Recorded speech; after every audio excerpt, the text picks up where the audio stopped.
Euh, donc, pour commencer, merci à toutes et tous de vous joindre aujourd'hui.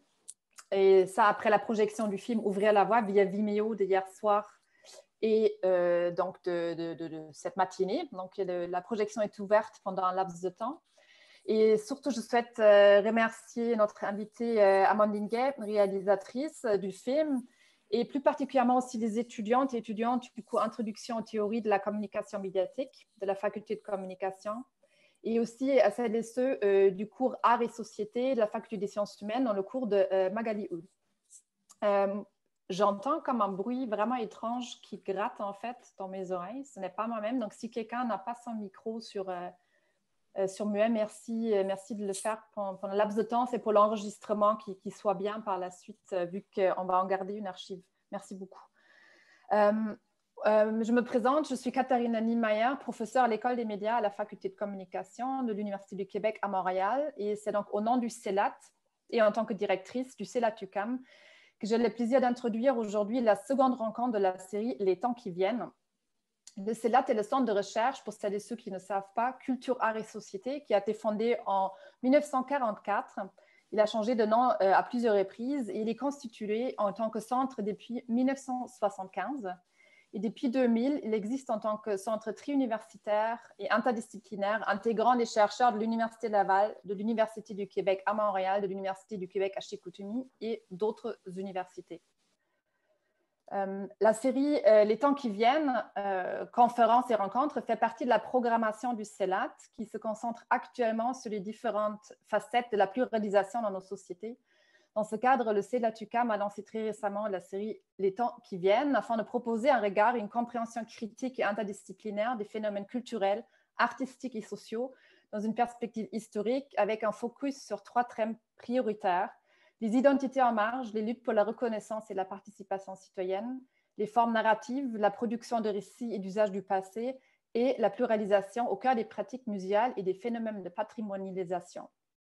Plus particulièrement dans le contexte actuel qui est celui d'une pandémie, d'une crise écologique et économique accentuée, d'un renforcement des inégalités sociales et d'une incertitude quasi généralisée, il nous semble important de continuer et de faire vivre les débats et réflexions qui doivent secouer nos façons de penser et d'agir sur les temps qui viennent, justement. Pour que des événements comme la mort de Joyce et Kashuan ne doivent plus devenir des symboles de changement, mais tout simplement ne plus avoir lieu. Dans le cadre de cette série, nous avons donc l'immense plaisir d'accueillir aujourd'hui la réalisatrice Amandine Gay en direct de Paris. Et c'est Estelle Grandbois-Bernard, coordinatrice du CELAT-UQAM, qui va poursuivre en présentant un peu plus la vie et l'œuvre d'Amandine Gay. Merci beaucoup, Estelle. Alors, merci beaucoup, Katharina. Merci à tous et à toutes d'être ici avec nous aujourd'hui. Donc, je voulais aussi, moi aussi, ajouter quelques indications techniques en plus de cette importance de garder nos micros muets. Simplement pour la période de questions-discussions, donc c'est une question, aujourd'hui, c'est un événement qu'on veut, un événement d'échange entre le public et Amandine. Donc, je vais vous demander de lever la main en cliquant sur le petit icône de la main levée lorsque vous voulez intervenir pendant la période de discussion ou de m'écrire un message privé pour me demander la parole. Donc, je répète, moi, c'est Estelle Grandbois-Bernard, si vous me cherchez. Donc, voilà. Merci aussi, lorsque vous prendrez la parole, de vous présenter et dans l'idéal, de mettre votre caméra pour qu'on puisse vous voir. Et donc, je vous présente maintenant notre invitée, Amandine Gay. Merci d'être avec nous aujourd'hui, Amandine. Alors, réalisatrice, universitaire, activiste, Amandine Gay partage son temps entre recherche et création. Selon elle, la réappropriation de la narration est un acte d'émancipation. Après Ouvrir la voie, donc son premier film, qui donne la parole à 24 femmes afrodescendantes francophones, donc le film que vous avez visionné, qui est sorti dans les salles françaises, belges et suisses en 2017 et dans nos salles ici au Québec en 2018, elle prépare un second documentaire, Une histoire à soi. Ce deuxième opus sortira en salle fin 2020 et il est un film d'archives sur l'adoption internationale du point de vue de 5 personnes adoptées, aujourd'hui adultes. Amandine Gay intervient régulièrement comme conférencière à propos de l'afroféminisme, de l'intersectionnalité ou de l'adoption. En 2015, elle signe la préface de la première traduction française du classique de Bell Hooks, Ne suis-je pas une femme? On la retrouve également comme auteure dans plusieurs ouvrages collectifs, Black Anthology, Adult Adoptees Claim Their Space, Éloge des mauvaises herbes, Ce que nous devons à la ZAD ou Décolonisons les arts. En 2020, elle signe avec les éditions La Découverte pour la publication de son premier ouvrage, un essai autobiographique sur l'adoption. Donc, merci beaucoup encore, Amandine, d'avoir accepté de répondre aux questions du public à propos donc, de ce film que nous avons visionné depuis hier, Ouvrir la voie. Donc, si vous permettez, on va lancer les échanges en posant quelques questions générales pour que donc, le public que nous sommes, que vous êtes, puisse ensuite donc d'abord vous rencontrer et mieux connaître votre démarche. D'abord, donc, peut-être, nous aimerions revenir avec vous sur la genèse de ce premier film, donc Ouvrir la voie. Je le rappelle, il s'agit d'un film documentaire sur l'expérience des femmes noires issues de l'histoire coloniale européenne en Afrique et aux Antilles. Et je vous proposerai à tous et à toutes, pour qu'on se remette un peu dans le sujet, de visionner un court extrait. En fait, il s'agit d'une scène coupée du film, donc ça ajoute un peu à l'expérience de visionnement et ça va nous permettre de nous remettre dans le sujet. Donc, je vous partage mon écran.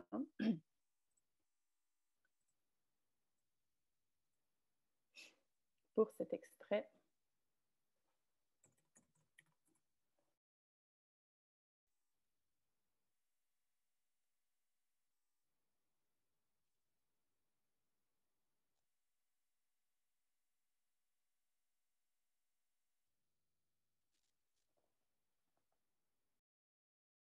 Moi, j'ai compris que j'étais noire. C'était quand j'étais assez petite. Je me souviens que j'étais avec ma maman. Et donc, ma mère a la peau plus claire que moi. Et donc, ma mère est une très, très, très belle femme. Et ici, il y a une chose que j'adorais faire et que j'aime toujours faire maintenant, c'est me poser dans la salle de bain pendant qu'elle se maquille et la regarder se maquiller. Et donc, je la regardais pendant qu'elle mettait son rouge à lèvres, son crayon, son mascara. Et je lui ai demandé, je fais, ah maman, en fait, quand je serai grande et que je serai blanche et jolie, est-ce que je pourrais me maquiller comme toi? Et puis là, elle m'a regardé très bizarrement, elle m'a fait, mais tu seras pas blanche? J'ai fait, ah bon? Parce qu'en fait, dans ma tête, je pensais qu'on commençait, enfin que c'était comme ça pour nous, c'est qu'on commençait par être tout foncé, et plus on grandissait, plus on avait la peau claire. Et tout ça, c'est juste parce qu'en fait, mon petit frère a la peau plus foncée que moi, mon grand frère a la peau plus claire, et que ma mère a la peau assez claire. Donc pour moi, en fait, c'était tout un parcours logique où on passait du stade du plus foncé au plus clair. Et donc, comme ma mère était très jolie et que je me trouvais très moche, je pensais que en grandissant, on devenait blanc et donc on venait joli. Donc voilà. Et c'est là qu'elle m'a expliqué que non, j'étais noire et que j'allais rester tout le temps noire à vie.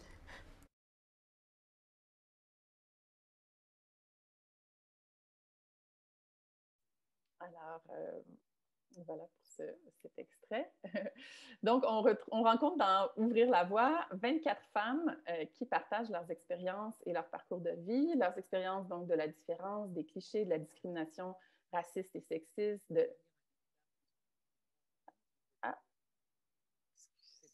excusez-moi, je pense... je crois que l'extrait que j'avais mis a recommencé tout seul. Excusez-moi pour ça. Donc, voilà, on rencontre donc 24 femmes qui discutent de leurs expériences. Et donc, Amandine, vous parlez de ce film comme l'expression de la nécessité pour les femmes noires de se réapproprier la narration. Et pour débuter, on voulait, comme je le disais, revenir un peu sur la genèse de ce film et on se demandait si vous pouviez nous parler un peu du contexte qui vous a mené à réaliser ce projet, de vos intentions, votre démarche artistique qui, on le comprend bien, est aussi une démarche politique. Donc, je vous laisse la parole. Eh ben, bonjour tout le monde. C'est très gentil je vois qu'il y a plein de monde là quand je scrolle sur tous les participants à la discussion, donc c'est sympa. Merci de m'avoir invitée aussi. Je suis ravie d'être là. Et donc, pour ce qui est du film, comme très souvent dans ce genre de démarche, c'est motivé par le fait que je n'arrivais pas à trouver de travail comme comédienne noire et aussi comme scénariste. Donc, ce qui s'est passé, c'est que en 2000, attention les années, en 2008, je me suis installée en région parisienne pour faire un conservatoire d'art dramatique parce que j'avais décidé que j'avais envie de passer du côté de la performance. Ça faisait longtemps que je tournais autour de ces questions-là et je pense que j'ai d'abord eu besoin de faire, on va dire, des études sérieuses. Donc, je suis d'abord passée par Sciences Po Lyon et je pense que c'était important pour moi parce qu'au départ, je voulais être journaliste et puis c'était aussi important pour ma famille parce que voilà, je suis la deuxième fille de la famille à aller à l'université, donc c'était quelque chose aussi que voilà, je pense que je voulais faire pour mes parents, etc. Et aussi que je voulais faire en tant que noire, qui était dans une démarche quand même très, à cette époque, assimilationniste et intégrationniste. Et donc, je voulais montrer que j'étais une bonne noire et une bonne adoptée. Et que, donc, j'avais fait un parcours d'élite au niveau universitaire. Et puis, bon, assez rapidement, donc, cette école m'a permis de bien déchanter sur quelles étaient les possibilités d'exister et de parler de certaines questions en tant que personne noire dans la société française. Et donc, mon mémoire de fin d'études à Sciences Po portait sur les enjeux du traitement de la question coloniale dans la société contemporaine française. C'était donc en 2006. Et c'était suite d'abord aux émeutes qui avaient eu lieu en région parisienne après la mort de Ziad et Bouna, donc deux adolescents, un noir, un arabe, qui avaient péri dans une centrale électrique après avoir été poursuivis par la police sans raison. Et ça avait déclenché des très grosses émeutes en 2005. Et puis en 2005 également, un député avait fait une proposition de loi pour inclure le rôle positif de la colonisation française dans les manuels scolaires. Et donc ces deux éléments ont vraiment achevé, on va dire, de me politiser et de me donner envie de m'exprimer sur ces questions. Et je l'ai fait la première fois et j'ai entamé des recherches sur le sujet la première fois, donc à la fin de mes études à Sciences Po. Et je mentionne ça parce que c'est ces études-là qui sont quand même le socle de recherche pour ouvrir la voie. C'est parce que j'avais entamé ce travail 8 ans avant, etc., de lecture et de production d'un discours sur la question coloniale. Et en particulier, j'avais fait une étude de cas sur l'évolution de la représentation des Noirs en France dans la pub, le cinéma, la culture populaire du XVIIIe siècle à nos jours. Et donc ça a beaucoup informé ensuite la façon dont j'ai construit le questionnaire pour ouvrir la voie. Mais donc ensuite, mon parcours personnel, c'est que j'ai étudié en Australie, donc je fais un peu de cinéma studies pendant mon année d'études d'échange universitaire en Australie. Je travaille beaucoup dans des structures culturelles, l'Auditorium de Lyon, un théâtre à Melbourne, etc. Mais je n'osais pas y aller. Et puis, une fois que mes études ont été terminées et que j'ai voyagé, je me suis dit que c'était un peu maintenant ou jamais. J'avais 23 ans. Et donc, j'ai intégré le Conservatoire d'art dramatique dans le 16e arrondissement à Paris, donc pour faire vraiment du théâtre en tant que comédienne. Et donc là, j'ai eu la chance d'avoir assez rapidement un agent parce que j'ai été prise dans une pièce avec un metteur en scène, etc. Et donc, très rapidement, je me suis retrouvée dans la dichotomie d'un côté, j'étais à l'école où j'étais très libre et où donc je pouvais bosser du théâtre contemporain, du théâtre classique.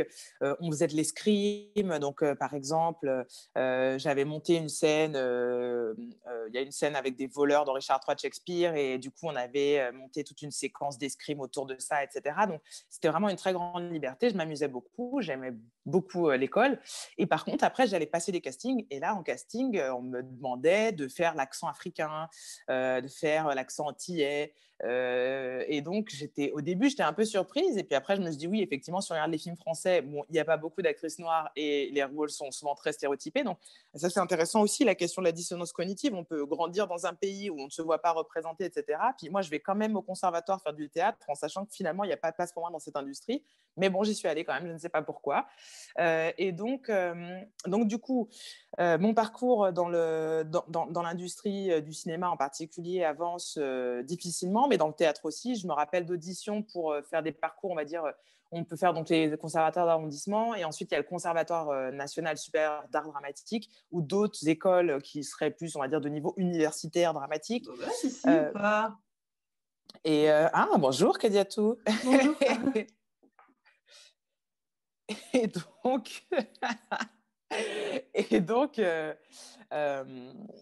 et donc je fais mon parcours théâtral et on me répond des choses quand je vais en audition de type oui, mais pourquoi est-ce que vous avez choisi, donc je vous ai parlé de la scène de Shakespeare et on me dit mais pourquoi est-ce que vous avez choisi 2 scènes de théâtre classique, enfin quand on vous voit on s'attend plutôt à du slam ou quelque chose qui serait plus de votre milieu. Et bon, en fait moi mon milieu, j'ai grandi dans une famille blanche française à la campagne, donc je faisais pas de slam. Euh, En fait, j'aimais bien le théâtre classique et d'autres choses du théâtre contemporain. J'aimais faire de l'escrime. Et donc, je n'avais pas monté cette scène parce que je voulais être acceptée par le monde du théâtre blanc. Je l'avais montée parce que c'était ma sensibilité et que je n'avais aucune intention de faire du slam. Et donc, voilà, ce genre d'interaction avec l'industrie, c'est un exemple parmi tant d'autres. On nourrit une forme de frustration chez moi qui a culminé avec le fait que j'ai même quitté des ateliers de théâtre. Enfin bon, j'ai quitté des pièces sur lesquelles je travaillais, etc., pour des questions de racisme, de sexisme. Et donc, un ami directeur de casting m'a dit, Amandine, tu n'auras jamais les rôles que tu veux, donc soit tu commences à écrire, soit tu quittes tout de suite ce métier parce qu'en fait, ça ne fonctionnera pas. Et donc, j'ai commencé à écrire des programmes courts de fiction avec l'idée de pouvoir jouer dedans. Et l'un d'entre eux s'appelait Mediatart, donc en référence aux médias d'information en France, s'appelle Mediapart. Et l'idée, c'était de faire une satire des magazines féminins. Donc, on avait écrit ça avec des camarades comédiennes. Et donc, c'était 5 personnages de femmes à Paris qui se confrontaient aux injonctions des magazines féminins. Et donc, l'idée, c'était de prendre de vrais titres des magazines féminins, par exemple, La fessée s'est branchée ou pour ne pas, je sais pas, le maillot, enfin des trucs comme ça. Et puis, de voir après comment ça se jouait dans la vie de 5 femmes parisiennes. Et donc, un des personnages de ce groupe d'amis était une lesbienne noire sommelière. Donc, ça venait de mon parcours personnel. Moi, j'ai été donc manager du bar à vin d'un théâtre quand j'étais à Melbourne. Je m'identifie comme pansexuelle, etc. Donc, c'était un personnage qui était très proche de moi. Et donc là, quand on allait pitcher ça, donc ce projet avait retenu l'attention de pas mal de boîtes de production. Et quand on allait le pitcher en boîte de production, les gens nous disaient, alors, c'est super intéressant, mais c'est beaucoup trop anglo-saxon. Ça se voit que vous regardez trop de séries anglaises. Enfin bon, clairement, par exemple, ce personnage de lesbienne noire sommelière, ça n'existe pas en France.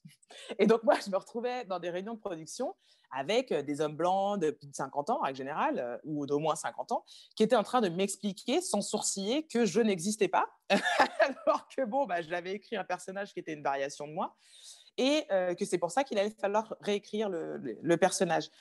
Et donc là, je me suis rendu compte qu'il ne suffisait pas simplement d'être scénariste pour influer sur les représentations et pour changer la façon dont les Noirs étaient représentés dans le cinéma, puisqu'en fait, en tant que juste scénariste ou juste comédienne, je n'avais aucun pouvoir. Et donc là, je me suis dit, qu'est-ce que je peux faire pour qu'il y ait déjà un projet concret à la fin? Parce que ce qui se passe aussi, c'est que vous écrivez beaucoup de projets, vous allez les pitcher dans une boîte de prod, vous êtes en période de développement, puis à la fin, il n'y a pas de pilote, etc.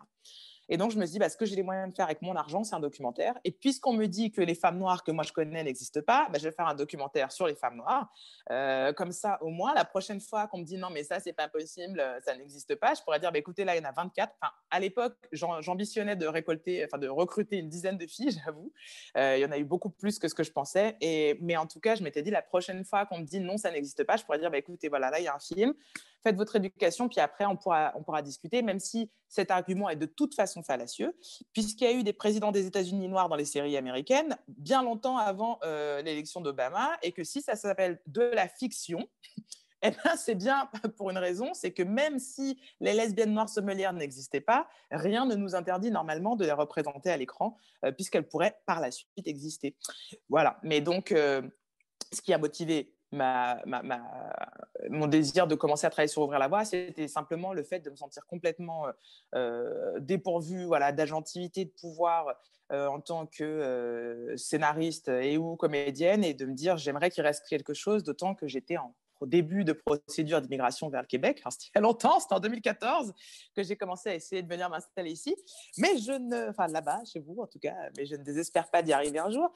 Et donc, je savais que j'allais partir. Donc, l'autre chose qui a motivé Ouvrir la Voie, c'était de me dire, comme beaucoup de Noirs avant moi en France, je décide de quitter un pays où je vois que je n'ai aucune perspective d'avenir.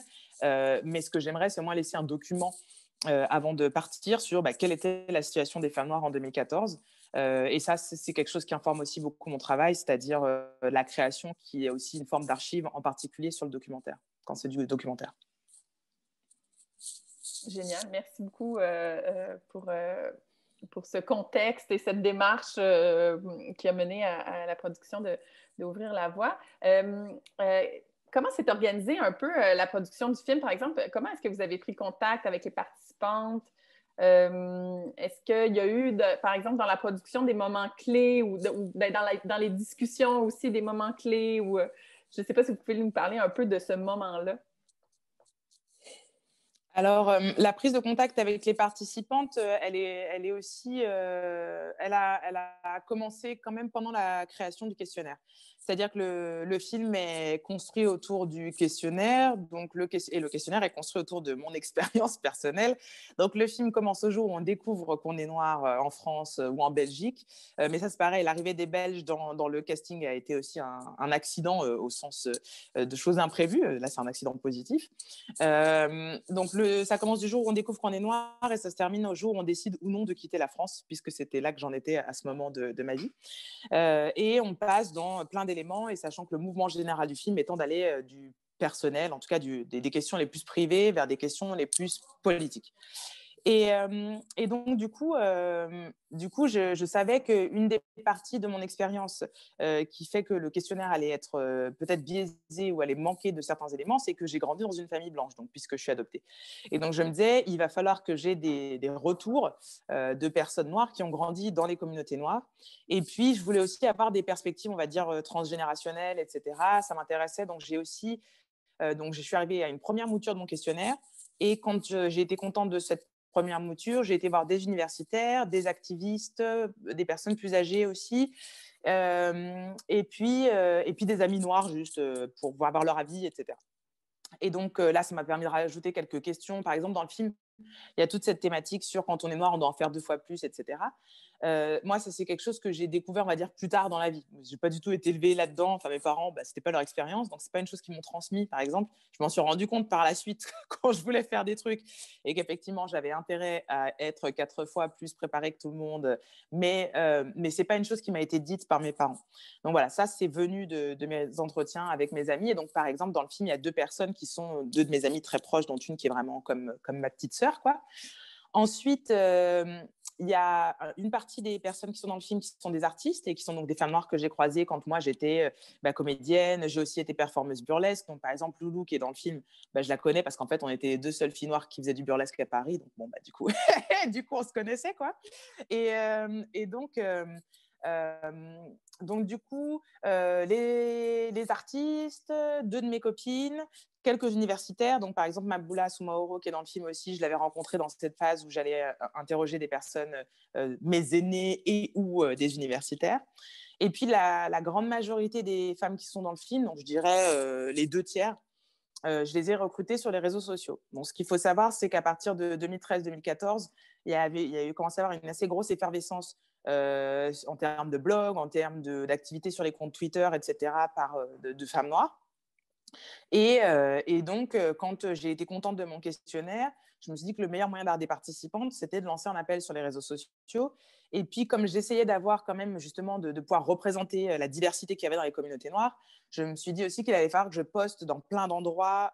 Alors, donc, par exemple, j'ai mis un message sur Twitter, c'est ce qui m'a amené le plus de candidatures, donc, où j'ai tagué des filles qui avaient des comptes très suivis d'afroféministes. Donc, je pense par exemple à Kiemis qui est dans le film, à Mrs. Roots, etc., où je leur ai mis « Salut Mrs. Roots, je prépare un documentaire afroféministe. Si ça t'intéresse, passe le mot et écris-moi pour que je t'envoie le pitch en DM. » Et donc ça, j'ai fait ça. Et sinon, j'avais fait une petite annonce que j'ai mise sur les pages Facebook ou que j'ai envoyée par message privé à des pages. Alors, ça pouvait être Musulmans progressistes de France. À l'époque, il y avait un média lesbien afro-caribéen qui s'appelait Dolly Stud. Donc, je leur ai demandé aussi de poster l'annonce, etc. Donc, en fait, moi, j'ai fait du recrutement que en ligne.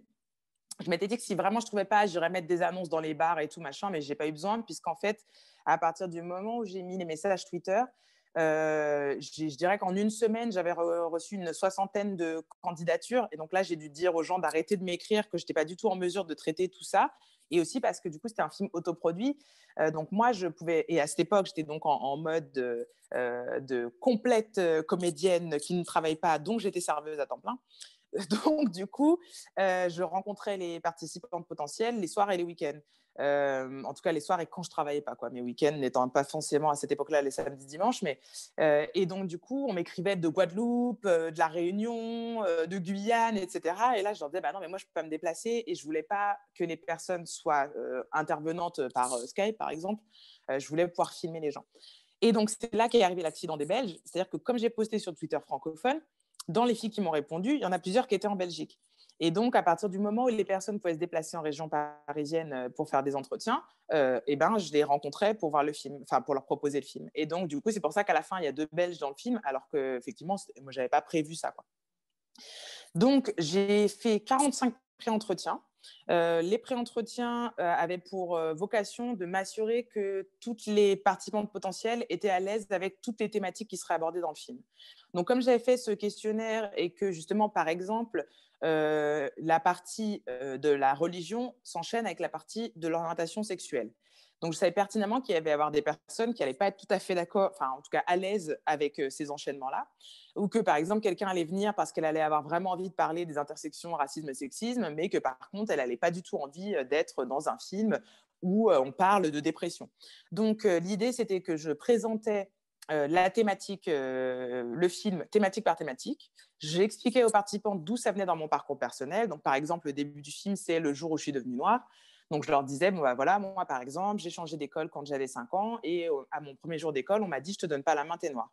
Et là, je voyais ce que les filles me répondaient. Est-ce qu'elles avaient une expérience similaire ou pas? Qu'est-ce que ça leur évoquait? Puis après, je leur disais, moi, ce que je veux montrer dans cette partie du film, c'est que la norme, c'est ce qui ne se pense pas et ce qui ne s'énonce pas comme tel. Et donc, si nous, en tant que filles noires, on est construites comme filles noires dès le plus jeune âge et qu'entre 2 et 5 ans, on nous a déjà mis dans une catégorie avec un sens bien défini, etc., pendant ce temps-là, les Blancs ne se construisent pas comme Blancs. Puisque c'est quand même un film sur l'expérience noire en tant qu'expérience minoritaire en Europe francophone, et que donc, il y a bien entendu aussi un dialogue, on va dire, au second plan avec le groupe majoritaire. Donc, qu'est-ce que ça veut dire d'être construite comme noire? Et qu'est-ce que ça veut dire aussi en creux que le groupe majoritaire, les Blancs, par contre, ne se construisent pas comme Blancs et donc pensent qu'ils sont la neutralité alors qu'en fait, ils appartiennent au groupe qui est la norme et donc le groupe qui détient le pouvoir. Et on avançait comme ça dans chaque thématique. Donc, d'où ça vient dans mon parcours personnel? Est-ce que ça fait écho à leur parcours personnel? Et qu'est-ce que je veux raconter? Et ensuite, je leur disais, bah voilà, maintenant tu sais ce que je veux faire, donc je te laisse réfléchir et si ça t'intéresse, reviens vers moi dès que tu peux. Et donc voilà, et c'est là que je dis que moi j'avais tablé sur 6 mois pour trouver 10 personnes et en fait, du coup, en l'espace de 3 semaines, il y a 24 filles, peut-être un mois et demi, il y a 24 filles qui m'ont dit qu'elles voulaient bien être dans le film. Et donc là, du coup, je me suis dit, bon, ça fait beaucoup, mais puisque je voulais, enfin, je le voyais aussi comme un signe de confiance, donc je me suis dit, bon, bah tant pis, on va mettre tout le monde, quoi. Alors après, c'est clair que dans le film, il y a certaines personnes qui apparaissent 30 secondes et d'autres plusieurs minutes. Mais en tout cas, j'ai mis les 24 personnes qui ont accepté de faire partie du film. Et la dernière étape, on va dire, avant le tournage, c'est que, voilà, moi, je suis très adepte de la pédagogie d'Ella Baker, etc. Et donc, qui est aussi donc la chose qui résume, on va dire, l'esprit de la pédagogie d'Ella Baker, c'est les gens forts n'ont pas besoin de leaders forts. Et donc, de comment est-ce qu'on peut co-construire les savoirs, co-construire aussi un projet de documentaire, ouvrir la voie, c'est aussi les personnes qui sont dedans qui l'ont fait, même si après, dans la création artistique, il n'y a pas de démocratie, c'est moi qui décide et c'est comme ça. Donc, c'est une construction, on va dire, limitée ou plus limitée que ce qui peut être, voilà, par exemple, un travail académique ou des choses comme ça. Mais en tout cas, l'idée, c'était, est-ce qu'on peut créer une communauté autour ou à partir de ce film? Est-ce que ce film peut être aussi l'occasion de créer des synergies, sachant que beaucoup des personnes qui sont dans le film se connaissaient des réseaux sociaux, mais n'avaient jamais pu se rencontrer. Une des contraintes de la vie parisienne étant que les loyers étant tellement élevés, soit les personnes vivent encore chez leurs parents très longtemps, soit elles n'ont pas d'appartement à elles toutes seules ou pas d'appartement assez grand pour avoir des grosses réunions de personnes. Et donc, j'ai commencé à organiser des soirées chez moi pour toutes les participantes du film et elles pouvaient venir avec d'autres filles noires si elles le souhaitaient. On a commencé à faire des grosses soirées pizza à la maison avec Enrico, qui est donc le monteur, chef-op du film. J'ai une autre amie, Enrico Bartolucci, j'ai une autre amie qui a fait 7 des 24 tournages. Elle s'appelle Coralie Chalon, et c'est une caméra-woman professionnelle, mais j'ai fait le film donc, avec Enrico Bartolucci, qui est mon conjoint dans la vie, et qui aussi, alors bon, je sais que tous les Italiens ne font pas de la pizza, mais il se trouve qu'Enrico fait la pizza, et donc du coup, on organisait des grosses soirées à pizza à la maison, ce qui a permis aussi de créer une vraie relation de confiance qui a fait que quand on a tourné les entretiens, et c'était Enrico à la caméra et moi qui posais les questions, les filles étaient déjà venues souvent à la maison puisqu'on a tourné le film dans notre salon. Elles nous connaissaient bien et ça explique aussi ce degré de confidence qu'il y a dans le film, puisqu'on a pris le temps de créer un rapport et de créer un rapport entre elles et nous, mais aussi entre elles toutes, puisque le concept du film, c'est une grande conversation entre femmes noires, et je trouvais ça un petit peu étrange et, on va dire, artificiel de leur faire avoir une conversation à l'écran qu'elles n'avaient pas eue dans la vie. Alors qu'à partir du moment où elles ont toutes été à la maison et qu'elles ont donc eu l'occasion de parler, etc., elles ont pu échanger, et ça avait aussi une autre fonction qui était que j'avais pas du tout l'ambition que le film sorte en salle, mais je pensais au moins le mettre sur YouTube, et je m'étais dit quoi qu'il se passe au moment où le film va sur YouTube, et j'avoue que je craignais plutôt des réactions négatives, puisqu'en 2014 on vivait des grosses phases de harcèlement sur les réseaux sociaux par l'extrême gauche et l'extrême droite, etc. Et donc je m'étais dit, si jamais ça part en vrille, je vais pas être en mesure d'être là et de soutenir les 24 participantes du film, mais si elles se connaissent toutes, elles peuvent aussi avoir déjà un système de solidarité entre elles. Et je pense que c'est une des autres choses auxquelles en tout cas, pendant très longtemps, les documentaristes, les reporters de guerre, les sociologues, etc., une chose qui n'a pas été adressée, ça a été justement ce différentiel de pouvoir entre le sujet et la personne qui les regarde, les étudie, etc. Et l'agentivité qui est donnée aux personnes qu'on représente dans nos films, dans nos études, dans nos recherches, de aussi venir nous questionner et d'avoir une forme de soutien, peu importe, on va dire, les conséquences de cette recherche. Et ce que j'aimais dire, c'est qu'effectivement, si les filles n'avaient pas été contentes d'ouvrir la voie, elles avaient notre adresse et elles pouvaient venir directement nous dire tout le mal qu'elles en avaient pensé. Et je trouve que c'est très important. On ne fait pas le même film si on sait qu'on a un engagement personnel et une responsabilité vis-à-vis des personnes qui sont dans le film, et qu'elles ne sont pas juste nos sujets, mais qu'on se connaît et qu'elles sont venues chez nous et qu'elles peuvent revenir chez nous et nous dire ça, c'est pas OK. Ce que je dis souvent, c'est qu'un sociologue qui va aller faire une étude sur les toxicomanes dans je ne sais pas quel quartier de Paris, etc., s'il les représente d'une façon qui n'est absolument pas correcte éthiquement ou même dans leur pratique, quel type de recours vont avoir des toxicomanes extrêmement précaires qui sont dans des situations aussi de très grands conflits avec la police, etc. Ils n'ont quasiment aucun recours. Et c'est ce qu'on retrouve très souvent quand il s'agisse de montrer des corps violentés ou morts de minorités raciales, etc., quand on a vu quasiment aucune image des corps blancs écrasés en bas des tours du 11 septembre. Donc, je veux dire, on peut reproduire autour des tours au moment du 11 septembre, on peut reproduire cette analyse à l'envi. Il y a des choses qu'on se permet, et en général, donc, les chercheurs, les journalistes, etc., blancs se permettent avec les minoritaires, qui ne se permettent absolument pas avec les gens de leur communauté. Et ça marche aussi en termes de rapport de classe. On va généralement étudier des gens qui sont nos subalternes, et c'est beaucoup plus rare qu'on aille voir ce qui se passe dans les cercles de pouvoir, déjà parce qu'en fait, on n'y a pas accès. Il y a ça aussi. C'est que les toxicomanes qui sont dans la rue, c'est beaucoup plus facile d'aller les interroger, leur poser des questions et les suivre. Aller dans les clubs select pour hommes puissants, etc., il faut déjà que quelqu'un veuille bien vous donner l'autorisation d'y aller, de les interroger et tout. Donc, pour moi, c'est très important dans le documentaire en particulier d'avoir une démarche qui implique d'être dans une co-construction et dans un rapport. Je ne trouve pas le terme parce que ce n'est pas un rapport amical. Après, on peut aussi devenir ami avec les gens avec qui on travaille.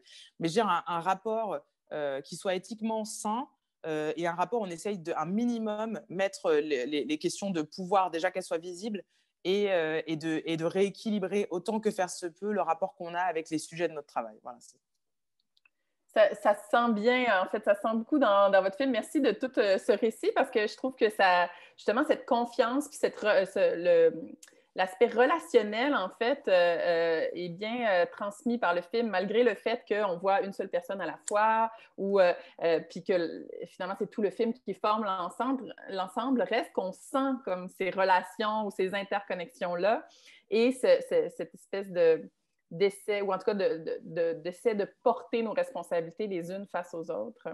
Donc, merci. Je vais laisser la parole à Katharina Niemeyer pour une prochaine question. Puis après, on pourrait passer aux questions du public. Merci. Ok, moi, je ne veux surtout pas monopoliser la parole. J'ai vu aussi que Magali Hull avait levé la main et peut-être d'autres personnes commençaient peut-être à vous manifester. Donc, merci beaucoup pour la générosité des réponses, Amandine, que tu nous apportes. C'est vraiment un moment très apprécié. Donc, s'il n'y a pas beaucoup de mains bleues, je vais quand même oser poser ma question. Et surtout, c'est en lien avec un texte que les étudiants ont à lire pour la semaine prochaine, surtout dans le cadre du cours, mais aussi pour la préparation du film. Et puis, c'est en fait le mini-chapitre que tu as écrit dans l'ouvrage Décolonisant les arts. Puis, je te cite et je pose ma question ensuite. Tu écris tout au début du texte, « La dimension décoloniale de mon travail d'auteur s'articule autour de 3 enjeux, la réappropriation de la narration, l'esthétique comme affirmation politique de soi, la réappropriation des moyens de production. » Donc, ma question porte ici plus sur les aspects esthétiques et formels, parce que c'est ça qui m'avait frappée quand j'ai vu le film la première fois. C'est vraiment la façon de filmer, puis tu en parles aussi de la question de la lumière et de la mise en scène. Mais je voulais savoir si dans tes créations actuelles et ton projet en cours, tu pousses ça encore plus loin, parce que je pense qu'il y a aussi une hégémonie du code qui est instaurée depuis très longtemps. Donc, j'utilise ici un peu un vocabulaire sémiotique qui est mon dada. Et je voulais savoir comment tu continues à pousser ça pour aussi, pas juste défaire d'un point de vue du contenu, en fait, pour faire partager, en fait, ta pensée et puis aussi le militantisme, mais aussi comment tu passes par le code, comment tu continues à le réfléchir et puis, en fait, à le déconstruire en quelque sorte. Voilà. Alors, donc le prochain film, alors j'en profite pour dire qu'il va sortir au premier trimestre 2021. Parce qu'avec Covid, tout ça, les délais sont toujours plus complexes. Et donc là, on tente les gros festivals d'hiver. Donc, on ne sortira pas avant d'avoir eu les réponses, etc. Donc, premier trimestre 2021. Pour le prochain film qui s'appelle donc Une histoire à soi. Je dirais que la première chose dans l'approche que j'ai, c'est déjà d'essayer de, on va dire, trouver la meilleure forme pour un projet donné.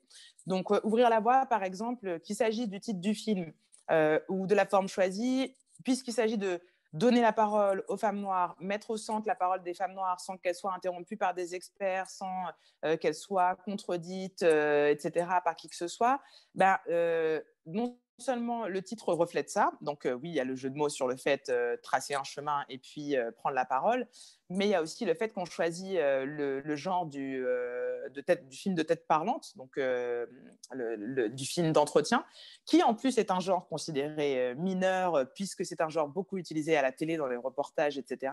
Donc c'est un des genres les plus méprisés, entre guillemets, en documentaire, en tout cas en particulier en France, où dans le documentaire, on a tendance à quand même valoriser plus le cinéma vérité, ou je sais pas, dans des choses comme ça, mais en tout cas, s'il y a bien un genre qui est méprisé, c'est tête parlante. Et du coup, moi, ce qui m'intéressait, c'était qu'à partir du moment où ça me semblait quand même le meilleur genre pour adresser la question de la réappropriation de la narration par les femmes noires, comment est-ce qu'on arrive à travailler sur ce genre-là pour le rendre cinématographiquement intéressant? Donc là, c'est l'intérêt aussi de travailler avec Enrico Bartolucci, c'est que comme Enrico, sa première formation, c'est d'être photographe, il se trouve que nous, on avait la chance d'avoir à la maison, en plus de la Blackmagic Pocket, parce qu'il avait déjà commencé aussi à travailler sur la vidéo et il avait déjà fait un moyen métrage documentaire. Mais donc, on avait la Blackmagic Pocket et surtout, on avait des objectifs photos, puisque c'est une caméra sur laquelle on peut monter des objectifs de photo quand on fait la photo argentique. Et donc, du coup, à partir du moment où on a décidé que c'était un film qui était centré sur la parole des femmes noires, on s'est dit, en fait, il faut qu'on travaille sur le cadre dans lequel on les filme et qu'on soit centré sur leur visage. Et donc là, on a fait des tests avec une copine, en fait, pour voir jusqu'où on pouvait serrer le cadre sans que ce soit... et en même temps, Blair Witch, que genre, quand on est trop près de la tête de quelqu'un, ça bouge trop. Et en même temps qu'on ait quelque chose qui permette aussi de donner de la prestance. Par exemple, les filles sont filmées en légère contre-plongée. Donc, ça leur donne, c'est un peu comme là avec l'écran de l'iPad, là, ça donne un petit côté, on est au-dessus, qui est très différent de si on vous filme comme ça, où là, vous avez plus l'impression que vous êtes un peu comme écrasé par la difficulté de la vie. Et donc, du coup, ça, c'est des petites choses, mais en fait, qui ont une importance parce que justement, par exemple, dans le fait que quelqu'un ait l'air d'être comme ça, assez prennent toute la place à l'écran, la position de la caméra est importante. Un autre des choix qui a été fait, c'est que Enrico a construit un système de harnais, et donc du coup, pour qu'on ne filme pas sur un pied. Parce qu'en fait, une des choses qui rend le genre de tête parlante très moche à la télévision, etc., c'est que généralement, les interviews sont filmées sur un pied. Donc, le cadre ne bouge pas du tout. Et du coup, comme ça ne bouge pas, il y a soit des mouvements avec le zoom, etc., pour donner l'impression qu'il y a de la vie. Alors que là, en fait, en ayant une caméra posée sur les épaules, c'est la personne qui filme qui doit faire le point. Et donc, ça crée on va dire, toute une question de mouvement organique qui fait que, en fait, l'image est vivante, même si on est en cadre très serré. L'autre question qui était aussi une question de moyens, on n'avait pas vraiment les moyens de faire un studio avec plein de lumière, etc. Mais il y avait aussi le fait que moi, j'avais beaucoup entendu quand j'étais comédienne qu'on ne faisait pas travailler les noirs parce que les noirs s'éclairent difficilement, qu'on passe moins bien à la caméra, etc. Donc, faire le film en lumière naturelle, c'était aussi une façon de faire un pied de nez à l'industrie pour dire, en fait, c'est vous qui ne savez pas filmer les noirs. Parce qu'il n'y a pas besoin de lumière spéciale. Il suffit juste d'avoir une conscience de comment est-ce qu'on éclaire une peau foncée. Mais en fait, non, on prend très bien la lumière. Donc, le problème, ce n'est pas nous, c'est vous qui êtes incompétents. Et là-dessus, pareil, c'était une autre force. Enrico a longtemps travaillé dans le spectacle vivant, et en particulier en danse. Et donc, du coup, il a eu l'habitude de filmer des danseurs et des danseuses, et donc des personnes noires, et donc de savoir très bien traiter les peaux noires à l'image. Donc, du coup, voilà, pour ouvrir la voie, il y avait toute cette réflexion-là. Et quand j'ai commencé à réfléchir à une histoire à soi, l'enjeu pour moi, c'était encore une fois, l'objectif, c'est de donner la parole aux personnes adoptées qui sont aujourd'hui adultes. Et un des éléments centraux de la vie des personnes adoptées, c'est la question des archives. Parce que les archives, qu'on en ait ou qu'on n'en ait pas, c'est ce qui vient déterminer notre parcours de vie, c'est ce qui va nous permettre ou pas de retrouver nos familles de naissance, c'est ce qui nous permet ou pas de définir nos identités, etc., etc. Et il y a un autre élément dans les archives, quand on a un peu fait de la recherche dans le monde de l'adoption, c'est que très souvent, les personnes adoptées ont beaucoup d'archives à partir du moment où ils arrivent dans leur famille d'adoption. Et une des analyses, en particulier en psycho, c'est qu'il n'y a pas, on va dire que dans les parentalités biologiques, il y a tout un mythe de la naissance. On se prépare à l'arrivée de l'enfant, on a 9 mois pour se préparer, on prépare la chambre, etc. Il y a tout un investissement en fait antérieur à l'arrivée de l'enfant. Et cet investissement antérieur n'est pas tout à fait possible dans les familles adoptantes, où il y a certes toute la phase administrative de la demande d'agrément, d'attente, etc. Mais parfois, souvent, les familles adoptantes vont être prévenues après, d'un coup, 3 semaines avant, en leur disant « bon, ça y est, là, l'enfant va arriver, etc. » Et donc là, c'est le branle-bas de combat. Et souvent, donc, ce qui se passe, c'est qu'à nos arrivées dans nos familles, on est extrêmement photographié, filmé, etc. Et donc moi, par exemple, j'ai des Super 8, des VHS, des kilomètres de photos, de négatifs photos, etc. Parce qu'à mon époque, c'était encore les négatifs photos. Et donc, du coup, je me suis dit, et moi aussi, je documente beaucoup ma vie. Alors voilà, encore plus maintenant avec les réseaux sociaux, etc. Mais je me suis dit, voilà, faire un film sur les personnes adoptées, la forme pour ce film-là, c'est le film d'archives. Donc, du coup, à partir du moment où on décide que la forme, c'est le film d'archives, comment est-ce qu'on peut pousser le film d'archives à sa limite? Et donc là, l'idée, c'était de faire un film où, du coup, qui n'est constitué que d'archives. C'est-à-dire que généralement, encore une fois, dans le film d'archives, qui est aussi un genre très télévisuel, donc encore un autre genre méprisé. Alors, je ne sais pas, là, je pense qu'on rentre vraiment dans ma psychologie, c'est-à-dire que je ne sais pas pourquoi, je n'ai pas une explication rationnelle, mais il se trouve qu'effectivement, mes 2 premiers choix de genre de film sont des choix méprisés par l'industrie. Alors bon, je pense que ça a aussi à voir avec tout un rapport personnel avec tout ça, mais aussi parce que je pense que ce n'est pas un genre en soi qui n'est pas cinématographique, c'est ce qu'on en fait, en fait. Et donc, du coup, faire un film d'archives avec que des archives, donc on part de justement, on a une personne dans le film qui a 53 ans, donc dans le film, on a du Kodachrome jusqu'aux vidéos tournées avec les téléphones, en passant par les dessins d'enfants, des documents administratifs, du Super 8, du VHS, des photos, etc. Et donc, on n'a filmé personne pour ce film-là. On a fait des entretiens, mais là, on n'a personne face caméra. On n'a que les archives de nos personnages et leurs histoires de vie, leurs récits de vie, leurs analyses politiques sur l'adoption sont racontées uniquement au travers des archives. Donc voilà, je pense que le chemin, c'est ça. Et c'est pareil sur la question de la recherche des titres. Alors bon, moi, je suis assez passionnée de titres dans la vie. J'aime bien ça, trouver des titres pour les trucs. Et donc, une histoire à soi. Le premier titre en fait de travail, c'était Un enfant à soi, parce que je voulais déconstruire cette représentation qu'il y a dans la société, qui est très souvent sur l'adoption. vous êtes dans un magasin et les gens vont dire à vos parents devant vous « Ah, mais elle est à vous !» ou des gens qui veulent adopter, ou des gens qui veulent concevoir un enfant mais qui ne veulent pas adopter vont dire « Oui, parce que nous, on voudrait un enfant à nous. » Et qu'est-ce que ça veut dire un enfant à soi, en fait? C'est un enfant comme propriété, c'est un enfant, en fait, biologique, ce que les gens veulent dire par là. Et donc, ça veut dire qu'on ne peut faire sien un enfant que s'il est notre enfant biologique. Et pour moi, ça trahit tellement de représentations sur ce qu'est faire famille, etc. Et donc, effectivement, j'ai aussi entendu beaucoup d'adoptés qui disaient, par exemple, la grand-mère présente tous ses petits-enfants en disant d'un côté, alors ça, c'est les miens, pour ses petits-enfants biologiques, et puis il y a les autres qui sont les adoptés. Et donc, du coup, je trouvais que c'était un titre intéressant pour le début du travail, mais ce qui est problématique avec ça, c'est que ça centrait la perspective des parents adoptants ou des candidats à l'adoption. Et donc, je me suis dit que ce qui était intéressant, c'était qu'une chambre à soi de Virginia Woolf aborde toute cette question de comment est-ce qu'on peut créer quand on est une femme, et donc finalement, de façon plus large, quand on est une minorité, de quoi est-ce qu'on a besoin pour se créer son propre espace, se raconter son histoire et se raconter aux autres. Et une des choses qui est au centre de l'histoire de beaucoup de personnes adoptées, c'est justement cette question de dépossession, que vous ayez été déraciné de votre pays d'origine, que vous n'ayez justement pas accès à vos archives, à votre histoire familiale, etc. Et qu'en plus, souvent, on vous demande de vous raconter dans des situations qui sont extrêmement gênantes. Encore une fois, vous êtes au supermarché et puis d'un coup, je sais pas, vous créez maman et puis tout le monde se retourne et puis du coup, en fait, les gens, ils veulent savoir, mais alors pourquoi, elle vient d'où, etc., etc. Et donc, comment est-ce que vous créez votre histoire à vous et comment est-ce qu'elle vous appartient, etc. Et donc, finalement, une histoire à soi, ça garde la trace de cette réflexion sur un enfant à soi, etc. Et puis, ça fait aussi écho au livre de Virginia Woolf et éventuellement, justement, à la possibilité pour les personnes adoptées de se réapproprier, elles aussi, la narration.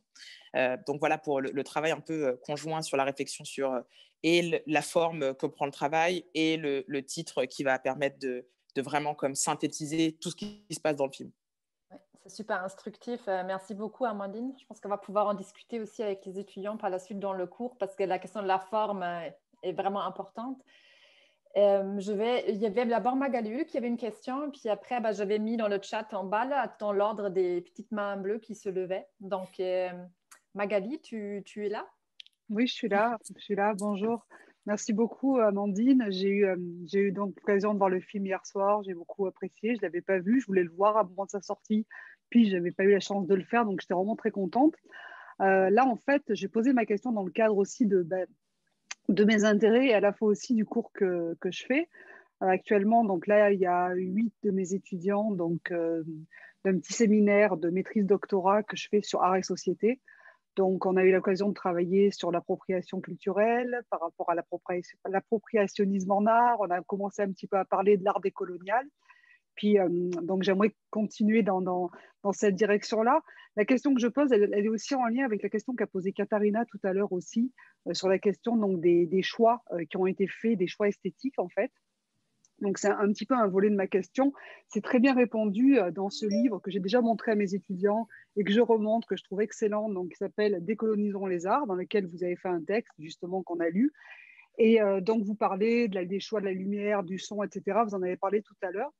Et j'aimerais revenir sur le choix de l'angle de prise de vue que je trouve très intéressant. Vous en avez parlé, mais j'aimerais vous entendre sur la question. En fait, toutes ces femmes sont prises en demi-profil. Et si on regarde le cinéma documentaire, je pense par exemple à un film que je demande à mes étudiants de regarder, qui est un film de Depardon, Donner la parole. Depardon les prend en frontalité.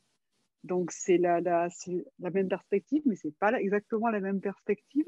Et Bourdieu, que vous citez aussi, lui, il met en évidence aussi la question de la frontalité en disant, lorsqu'on veut, je le cite, je ne sais plus où j'ai mis ça là, lorsqu'on veut être conforme à l'idéal de dignité et d'honneur des personnes que l'on filme, en gros, on les prend en frontalité. Donc, il défend cette posture-là. Donc, ce que j'aimerais savoir d'abord, c'est comment vous intégrez donc cette idée de demi-profil par rapport à une frontalité du point de vue de la prise de vue. Puis il y a une deuxième chose, ça serait d'avoir votre position, parce que vous êtes aussi sociologue, vous avez fait un petit parcours à l'UQAM aussi, donc vous êtes sociologue, c'est comment en fait vous intégrez, de quelle manière ça se passe pour vous en fait dans vos choix esthétiques, comment vous articulez ce rapport entre art et sociologie dans vos choix aussi. Donc voilà, en gros. Alors, je dirais que sur la question de la frontalité, effectivement, je ne suis pas d'accord, enfin, dans le sens où le trois quarts, en fait, nous, on a installé les filles justement dans la forme de prise de vue qui est la plus flatteuse en règle générale pour tout le monde. D'ailleurs, moi, la première, si c'était un truc qui était, moi, je me mettrais comme ça. Ça, c'est mon bon profil pour être filmé. Ça, c'est pas joli. donc du coup, l'idée, c'était vraiment que on était là aussi pour alors, ce que je dis souvent, c'est pas dans un sens publicitaire. J'étais pas là pour. On n'a pas du tout fait une image léchée, publicitaire, mais moi, je voulais que les filles soient belles à l'écran. On m'a très souvent dit à la fin des projections, ah, mais qu'est-ce qu'elles sont belles, elles sont toutes très belles, etc. Alors qu'en plus, et ça, c'est pas une indication que je leur ai donnée, elles sont quasiment toutes venues sans maquillage. Et donc, pour moi, il y avait quelque chose qui était d'autant plus intéressant dans le fait que les filles viennent sans maquillage quand on filmait, alors qu'en plus, effectivement, quand on filme, normalement, parce que la caméra, surtout HD, alors, pas la Blackmagic Pocket, ça quand même, en mettant les objectifs photo, c'est beaucoup plus flatteur que si on avait qu'à filmer avec une caméra vraiment numérique, etc. Mais il n'empêche, c'est très rare que les personnes acceptent d'être filmées sans maquillage. Et en plus, il y a une tendance, par exemple, alors surtout dans la mode, à représenter les femmes noires, surtout quand elles sont foncées, qui est un autre des choix dans ce film. Alors, je n'aurais pas exclu des femmes noires qui seraient venues pour ce projet et qui étaient très claires de peau, mais il se trouve que la majorité de celles qui sont venues étaient au moins foncées comme moi, si ce n'est plus, et qui est une autre des choses qu'on ne voit jamais dans le cinéma français. Généralement, quand on voit des femmes noires, c'est des femmes métisses ou c'est des femmes extrêmement claires de peau, ou alors, si elles sont foncées, elles ont les cheveux pas trop crépus, etc. etc. Et généralement, dans l'image de pub qui représente les Noirs, on est dans une image ultra léchée, avec les peaux très maquillées, parfois même huilées. Quand on est sur les femmes noires très, très foncées de peau, il y a toujours de l'huile, du doré, etc., etc. Et donc ça, pour moi, c'était essentiel qu'on s'éloigne de cette esthétique un maximum et qu'on représente les filles de la façon qui soit la plus, encore une fois, flatteuse possible. Voilà. Et j'ai trouvé ça intéressant que la question de « elles sont belles » revienne beaucoup dans les projections, sachant que si on se base sur des critères de beauté de la société actuelle, en fait, la grande majorité des filles dans le film ne rentrent pas du tout dans les critères. Je veux dire, il y a des filles noires foncées, il y a des grosses, etc. Et du coup, j'ai trouvé que ça, c'était vraiment intéressant, c'est que tout est une question de comment on représente les gens. Et en fait, la frontalité n'est pas un cadeau, un cadeau pour presque personne. Il faut avoir un visage extrêmement symétrique pour pouvoir être filmé de face et que ce soit flatteur. Et d'ailleurs, c'était une des premières idées d'affiches qu'on avait avec Enrico, c'était qu'on s'est dit, on va les photographier de face sur un fond noir, toutes, et on va toutes les mettre sur l'affiche. Et en fait, on a fait le test avec moi, et moi, j'ai un visage pas du tout symétrique. Et donc, en fait, là, on s'est rendu compte que moi, ça me fait une tête de monstre, quoi. Enfin, c'est pas possible de photographier pleine face comme ça et tout. Et j'étais là, genre, moi, je me montrerai jamais comme ça. Donc, en fait, on va pas demander aux filles de se montrer comme ça. Donc, après, on a changé d'idée pour l'affiche. Mais donc, voilà, tout ça pour en finir avec la frontalité, je trouve qu'en plus, enfin oui, vraiment, ça pose des questions sur, oui, la frontalité, ça marche pour les mannequins. Un des choix des personnes qui vont être mannequins, c'est justement la symétrie de leur visage pour que ça puisse bien passer avec les lumières et les caméras et les appareils photo. Ça ne marche vraiment pas pour tout le monde. Ça ne marche pas particulièrement aussi quand on a des joues, etc. Enfin bon, ça pose plein de questions. Donc ça, c'était pour la première partie Amandine, et ça ne serait pas aussi simplement, ça me vient en vous écoutant là, mais aussi la frontalité ne serait pas un point de vue d'homme blanc aussi, parce que je vous parle de Depardon, je vous parle de Bourdieu qui filme frontalement, donc ça après, pourrait être aussi... que moi, je ne suis pas une méga cinéphile, donc il y a peut-être des... Par exemple, je pense à Tongues Untied de Marlon Riggs, où il filme des hommes noirs quand même pas mal face caméra, etc. Mais je pense que là où ça ne fonctionne pas et que c'est un point de vue, et qu'il y a des points de vue d'hommes blancs, c'est le type de frontalité. C'est-à-dire, est-ce que c'est un regard intrusif ou est-ce que c'est aussi... c'est pas du tout la même chose quand c'est déjà des personnes de la même communauté qui se parlent. Tongues Untied, c'est un documentaire donc, de Marlon Riggs, qui est un homme noir homosexuel, qui interroge d'autres hommes noirs homosexuels sur leur vie, etc., comment ça se passe pour eux. Et je pense qu'il y a une façon de regarder et qui se traduit par l'angle de la caméra, etc., la douceur de la lumière qui est portée sur le visage, et que ça, peut-être, ça traduit justement les rapports de pouvoir. Je pense qu'encore une fois, si on se dit comment moi je voudrais être représentée si si je suis à leur place, et dans mon cas, je peux être à leur place puisque je suis aussi le sujet de mon film, si on se pose cette question-là, il y a plein de choix qu'on ne fait pas, en fait. Enfin, moi, je vois très bien quand c'est des personnes du groupe majoritaire et qui sont dans des postures dominantes, etc. Et c'est pour ça que j'ai parlé du rapport de classe, par exemple. Là, il n'y a pas très longtemps, on a essayé de re-regarder Chronique d'un été. Mais Chronique d'un été, c'est puant de mépris de classe. C'est une horreur. Ce film est irregardable. Je veux dire, je pense qu'on a tenu 15-20 minutes. Et après, moi, j'ai arrêté. J'en pouvais plus. Parce que c'est les deux sociologues qui vont… En plus, ils sont tellement méprisants qu'ils envoient une femme faire les micro-trottoirs à leur place parce qu'ils ne vont quand même pas aller eux-mêmes risquer que des prolos leur crachent sur leur micro, quoi. Donc, ils ont une espèce d'étudiante ou je ne sais pas quoi qui va faire les micro-trottoirs à leur place. Et puis, la façon dont ils posent les questions, dont ils traitent d'ailleurs cette femme, etc., elle est imbuvable, quoi. Aujourd'hui, en tout cas, pour moi, c'est insupportable. Donc là, je pense qu'effectivement, il y a toute une tradition. Et si on parle à plein de gens en France, ils vont vous parler de Chronique d'un été comme ce grand moment révolutionnaire, mai 68 et tout. Moi, je n'y vois que du mépris de classe, par exemple. Et il y avait une deuxième question qui était sur votre parcours de sociologue et votre rapport, justement. Est-ce que votre parcours de sociologue, vous avez parlé de votre parcours de politologue, mais est-ce que votre parcours de sociologue, il teinte votre façon de faire de l'art?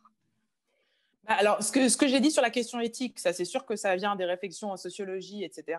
C'est-à-dire, et aussi de me positionner. Donc, qui suis moi, qu'est-ce que je viens chercher chez mes sujets, et quel est mon rapport à cette question-là. Ça, c'est sûr que ça en fait partie. Et puis, tout simplement, effectivement, même le fait de faire un questionnaire.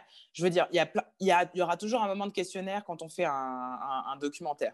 Mais c'est vrai que pour moi, et Ouvrir la voie et Une histoire à soi sont basés sur le questionnaire. Et c'est des questionnaires qui sont informés en fait de mes recherches en sociologie, puisque, d'abord en sciences politiques et après en sociologie. C'est mon mémoire de fin d'études à l'IEP qui me permet d'avoir déjà tout un socle de lecture, etc., de films visionnés aussi sur ces questions-là avant de faire Ouvrir la voie. Et c'est mon mémoire en sociologie à l'UQAM sur la mobilisation politique des adoptés transnationaux ou transraciaux adultes en France et au Québec, qui me sert de socle aussi de recherche. De recherche. Moi, je pense que c'est hyper important sur les documentaires, en particulier de société, etc., de faire des recherches très poussées de type sociologique ou de sciences politiques avant d'aller voir ces sujets même. Parce que justement, mais toute la pratique de sociologie, la revue de littérature, et ça peut être aussi la revue des films, etc. Qu'est-ce qui s'est passé avant? Qu'est-ce qui a été pensé avant? Qu'est-ce qui a été créé avant sur le sujet? Et puis vraiment le questionnaire comme étant le socle de mon travail. Oui, ça c'est sûr que ça vient de la sociologie. Merci Amandine, merci beaucoup. Merci beaucoup. Je vais donner la parole à Karine Debergue. Oui, bonjour, merci pour la parole et merci beaucoup pour le film ça fait énormément d'écho chez moi, Amandine, merci beaucoup. J'aurais deux questions. La première concerne la méthodologie parce que je suis doctorante au département management à l'ESG UQAM et je ferai des recherches sur les récits passés dans des cultures minoritaires. Mais je me pose la question de comment est-ce qu'on peut avoir l'accès et obtenir de l'authenticité comme on l'avait dans ce film-là si on n'est pas identifié comme membre de la communauté, puisque je tenterai en fait d'avoir des témoignages de différentes communautés. Vous avez fait part un petit peu de vos problèmes, de votre manière d'aborder le fait d'être racisé. D'un coup, on vous dise bon bah vous êtes afro, et puis un coup on va vous dire ah, vous êtes blanche, etc.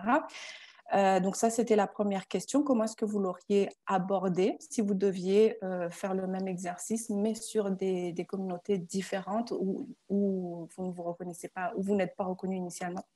La deuxième question, c'est un point en fait qui a été abordé rapidement dans un des témoignages que vous aviez reçus concernant le fait que les femmes se maltraiter, entre guillemets, entre elles. Alors, il y a des théories de genre en plus connues. Là, peut-être les plus classiques là, de McPherson de 87 ou Igli.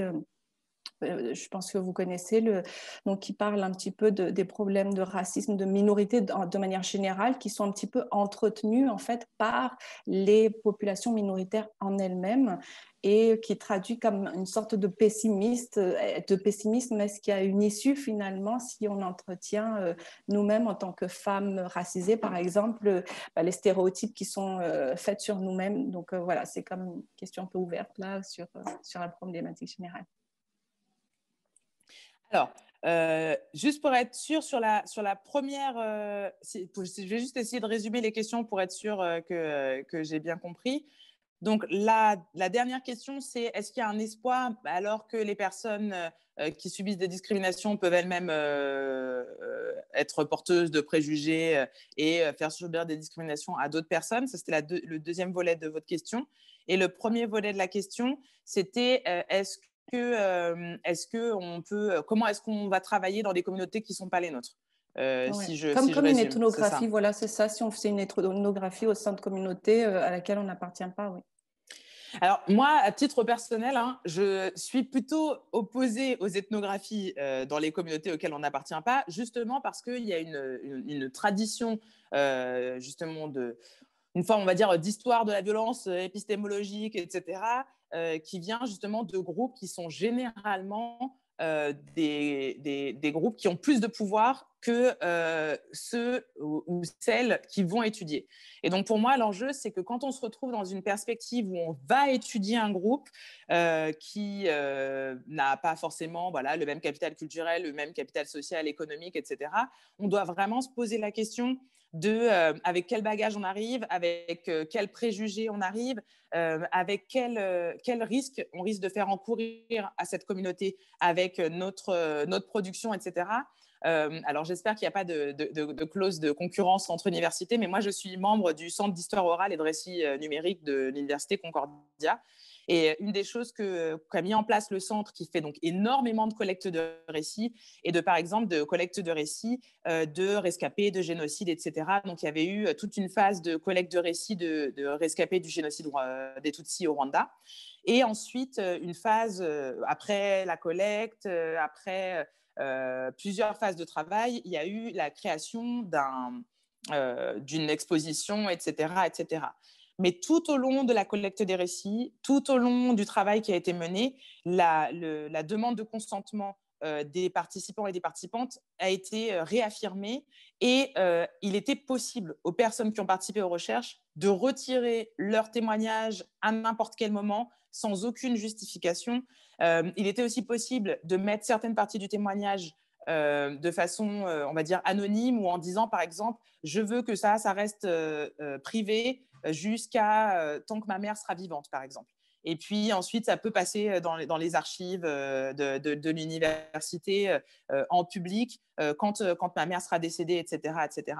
Et donc, moi, je pense que plus le différentiel de pouvoir est grand avec les communautés qu'on va étudier, si c'est vraiment important dans votre démarche de recherche intellectuelle, etc., d'aller faire un travail vers des communautés qui sont très différentes de vous et ou qui ont beaucoup moins de pouvoir que vous, etc., etc., plus le rapport de pouvoir est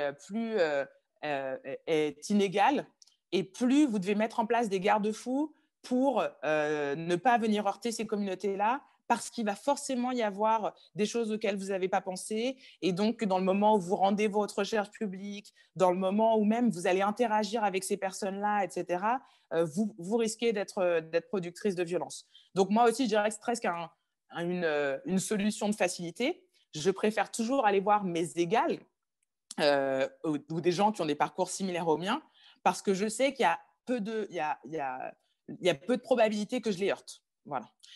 Et que si j'allais voir, encore une fois, je prends toujours l'exemple des toxicomanes, etc., ça me demanderait tellement de recherche et de mise en place de systèmes de protection des personnes qui ont participé à ma recherche que ça me semble quelque chose d'un petit peu que ce serait trop pour moi. Et donc, du coup, encore une fois, je préfère aller voir mes égales ou alors aller voir des groupes qui seraient plus difficiles à rechercher. J'avoue que souvent, cette question m'est posée par des personnes blanches, etc. Et ce que je dis, c'est que je suis assez fascinée par le fait qu'on veuille toujours aller voir justement les groupes subalternes. Finalement, c'est très rare que les Blancs étudient la blanchité. Alors, ce n'est pas votre cas, hein, je vois que vous êtes une personne racisée, etc. Mais je donne cet exemple-là parce que cette question m'est souvent posée dans ce contexte-là. Et bien entendu, tout le monde peut tout étudier, tout le monde peut parler de tout, etc. Mais la question, c'est pourquoi est-ce que finalement le groupe majoritaire n'a pas envie de se regarder et de s'étudier lui-même? Pourquoi est-ce que les personnes qui ont du pouvoir n'ont pas envie d'aller étudier les cercles de pouvoir? Est-ce que c'est parce qu'elles n'y ont pas pensé?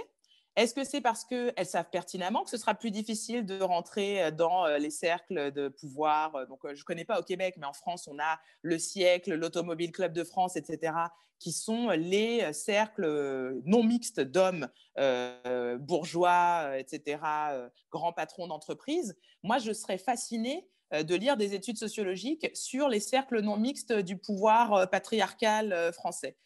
Étonnamment, il y a très peu de livres comme ça. Il y a 2 sociologues en France qui ont travaillé sur la grande bourgeoisie et l'aristocratie. C'est les Pinson-Charlot. Il y a quelques autres qui leur ont emboîté le pas, mais très, très peu. Par contre, de la sociologie sur les ouvriers, les toxicomanes et tutti quanti, ça, il y en a. Hein. Elle a des livres, des thèses, des mémoires, il y en a. Et donc, c'est ça qui m'interroge, moi, c'est de me dire pourquoi est-ce qu'on va faire de l'ethnographie de groupes qui ne sont pas comme nous. Je veux dire, l'ethnographie des soccer moms, c'est intéressant, en fait. Pourquoi est-ce qu'on ne va pas avoir ça? L'ethnographie des groupes de masculinistes, etc. C'est clair que si on est un mec pas masculiniste, ça peut être chiant d'aller passer sa journée à interroger des gars qui sont des incels, etc. Mais c'est intéressant. Pourquoi personne n'y va, en fait?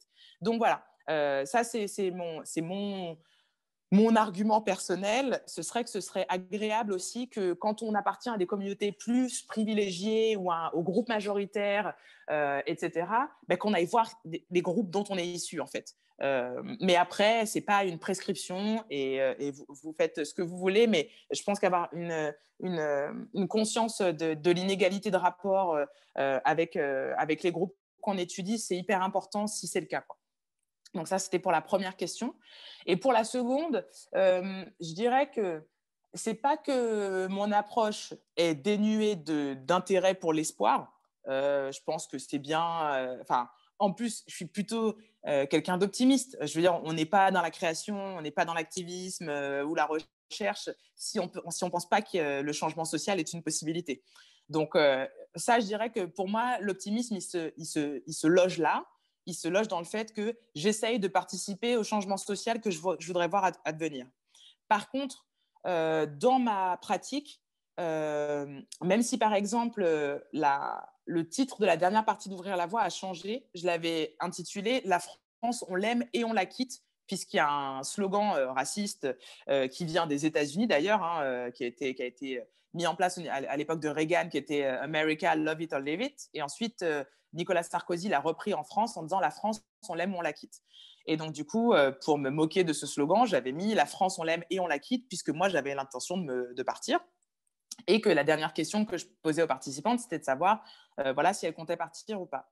Puis, à force d'avoir des entretiens avec des femmes noires, beaucoup déjà me disaient vouloir rester et se battre pour leurs enfants, etc., etc. Et surtout, je me suis rendu compte que c'était pas possible de présenter... j'ai souvent dit que c'est le film que j'aurais aimé voir quand j'avais 14 ans. Et je me suis dit que c'est pas possible de présenter comme solution ou comme orientation d'avenir que si on était une femme noire en France, notre seul moyen de s'en sortir, c'était de quitter le pays. Parce qu'il y a tellement de femmes noires qui ne pourront pas quitter le pays que ça ne peut pas être l'horizon que je propose à la fin de mon film, en fait. Et donc, finalement, c'est pour ça que le film, il se termine par tout n'est pas perdu, qui n'est pas, peut-être le message le plus positif d'espoir, mais enfin, qui n'est pas non plus dénué d'espoir. Donc... et ça vient aussi du fait que je me dis, si une fille noire de 14 ans voit ce film, je veux qu'elle se dise qu'il peut se passer des choses, qu'elle a une agentivité, etc. Mais c'est vrai que je pense que adresser l'aliénation, adresser le fait que le racisme systémique, ce n'est pas juste un système qui va justement venir agir sur la vie des femmes noires et nous faire être face à des discriminations du type comment ne pas trouver d'emploi, de logement, etc. Mais en tant que système, comme le patriarcat, le racisme crée des représentations auxquelles y compris les femmes peuvent adhérer, auxquelles y compris les Noirs peuvent adhérer. Et donc, de fait, on se retrouve à être nous-mêmes victimes d'un système qui nous opprime, mais sans en avoir nécessairement conscience. Donc, moi, ce qui m'intéresse dans aussi le cinéma et la sociologie comme pédagogie populaire, etc., c'est de permettre à des personnes qui se retrouvent dans une situation et qui croient qu'elles sont isolées, qui croient que ça ne leur arrive qu'à elles, de commencer à leur donner des clés qui leur permettent de réaliser qu'en fait, c'est un phénomène social, qu'en fait, elles ne sont pas toutes seules, qu'en fait, ça a une histoire. Donner, on va dire, de la valeur aux personnes noires en fonction de la teinte de leur peau, c'est pas quelque chose qui est sorti parce qu'il y a eu le génie de la lampe d'Aladin et puis d'un coup, boum, le colorisme est sorti comme ça du jour au lendemain. C'est pas ça qui s'est passé. C'est parce qu'il y a une histoire coloniale et esclavagiste, c'est parce qu'il y a une histoire du viol des femmes noires, mais du coup, de l'arrivée d'enfants qui sont mixtes et qui se retrouvent à avoir des privilèges parce qu'ils sont les enfants du maître et que donc, du coup, tous ces privilèges finissent par être retranscrits dans la culture populaire avec cette idée qu'aujourd'hui encore, dans la Caraïbe française, pour dire noir foncé, on dit nègre, et puis pour tous les autres, il y a des petits noms, chabin, mulâtre, etc. Même si mulatto, ça vient du croisement de mulet et de cheval, et on sait très bien qui est la mule et qui est le cheval, etc. etc. Donc, ce qui est important là-dedans pour moi, c'est qu'en parlant, on va être, entre guillemets, des problèmes, en adressant leurs perspectives historiques, sociales, etc., idéalement, les individus vont prendre conscience que ce qui leur arrive est politique et après, les individus peuvent rejoindre des collectifs, chercher à se documenter, etc. etc. Mais c'est vrai que moi, je suis plutôt d'avis qu'il faut briser les tabous et adresser les questions difficiles plutôt que de vouloir justement présenter un front uni parce qu'effectivement, il y a des problèmes de toutes les communautés, mais encore une fois, ces problèmes viennent des systèmes de domination. Et donc, c'est important de comprendre aussi qu'on peut, au plus profond de notre être nous-mêmes contaminés, entre guillemets, par ces représentations. Merci, Amandine. Je vois que tu es vraiment super investie dans les réponses. Là. On ne s'attendait pas à ça. C'est génial. Je te remercie. Il y a encore 2 questions, je pense. C'est Noémie et Vincent. Je ne sais pas s'il y en a d'autres. Je ne vois pas d'autres petites mains bleues. Voilà, donc peut-être Noémie, si elle est là. Oui, je suis là. Allô. Bonjour Amandine, je suis vraiment enchantée. Puis merci beaucoup pour ton travail. C'est aussi un film que j'aurais voulu voir quand j'avais 14 ans. J'avais 2 questions. Puis je pense que tu y as un peu répondu de façon détournée. Et puis c'est une question sur le fond et une question sur la forme. La première chose qui m'a frappée quand j'ai vu le film pour la première fois, c'était que j'avais l'impression d'entendre des entretiens que moi j'aurais menés, des entretiens sociologiques que moi j'aurais menés. Je voyais le travail de montage, je voyais le choix de la succession des extraits, je voyais le rythme, je voyais le travail esthétique, presque. En fait, oui, l'esthétique de l'image. Mais je voyais aussi toute la...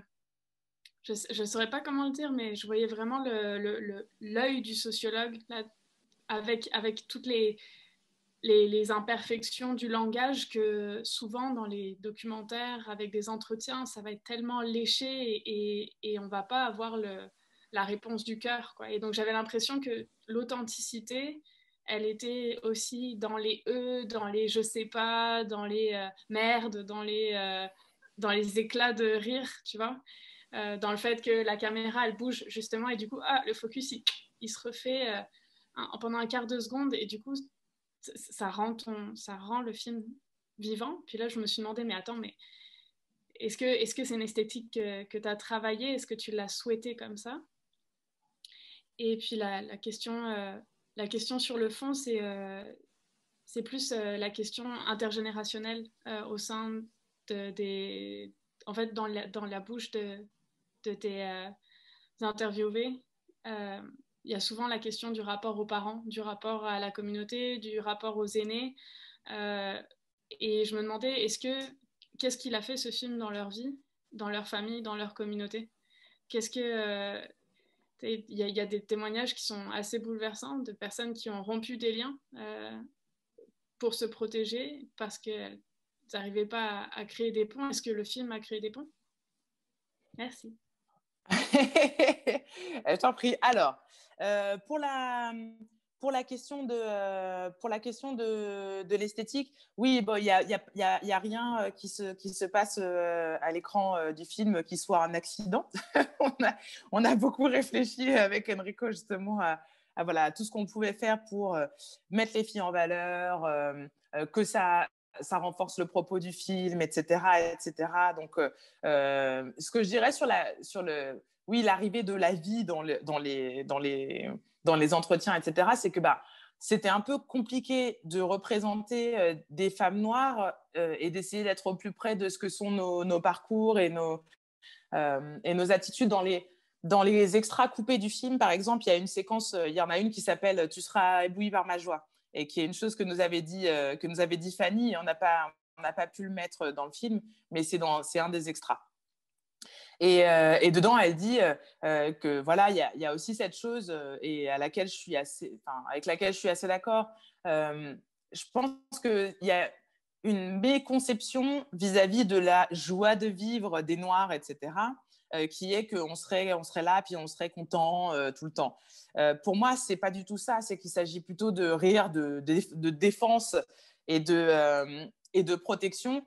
Et d'ailleurs, je pense que ce n'est pas un hasard que les deux communautés qui sont très connues pour leur humour et expansivité, je ne sais pas si c'est un mot, c'est les Noirs et les Juifs en fait.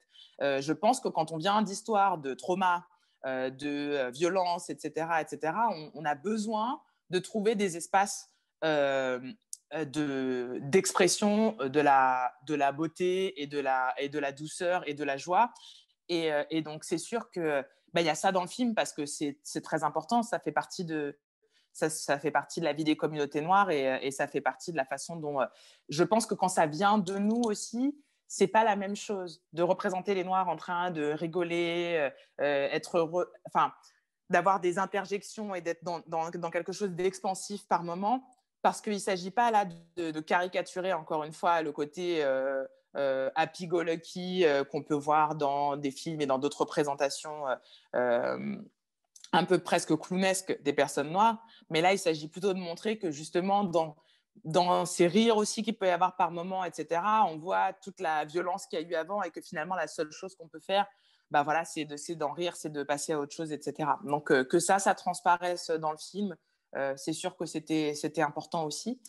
Et puis pour la question du fond, et qui était la question de, je veux bien une petite remise en contexte parce que j'ai oublié. Question intergénérationnelle, le rapport des... Alors, sur la question intergénérationnelle, c'est sûr que c'est pas possible. Enfin, c'est difficile de parler de soi en s'extrayant de sa généalogie, quoi. Et en particulier, encore une fois, pour les personnes noires et dans un contexte d'immigration, être d'enfants d'immigrés, etc., ou d'être les premières qui viennent vivre sur le territoire hexagonal, etc., il va y avoir aussi, dans la construction de soi, toute une question de est-ce qu'on maîtrise sa langue d'origine, quels sont nos rapports avec nos parents, quels sont nos rapports aussi avec nos communautés d'origine, etc. Donc ça, c'est sûr que pour moi, c'était important qu'on l'entende. Pour la vie vraiment de chacune des participantes, ça dépend. Moi, je sais que certaines m'ont dit que le film avait permis des conversations dans leur famille. Il y en a d'autres qui ont quasiment disparu depuis le film et qui ont vraiment choisi d'avoir une vie beaucoup plus, on va dire, privée, etc.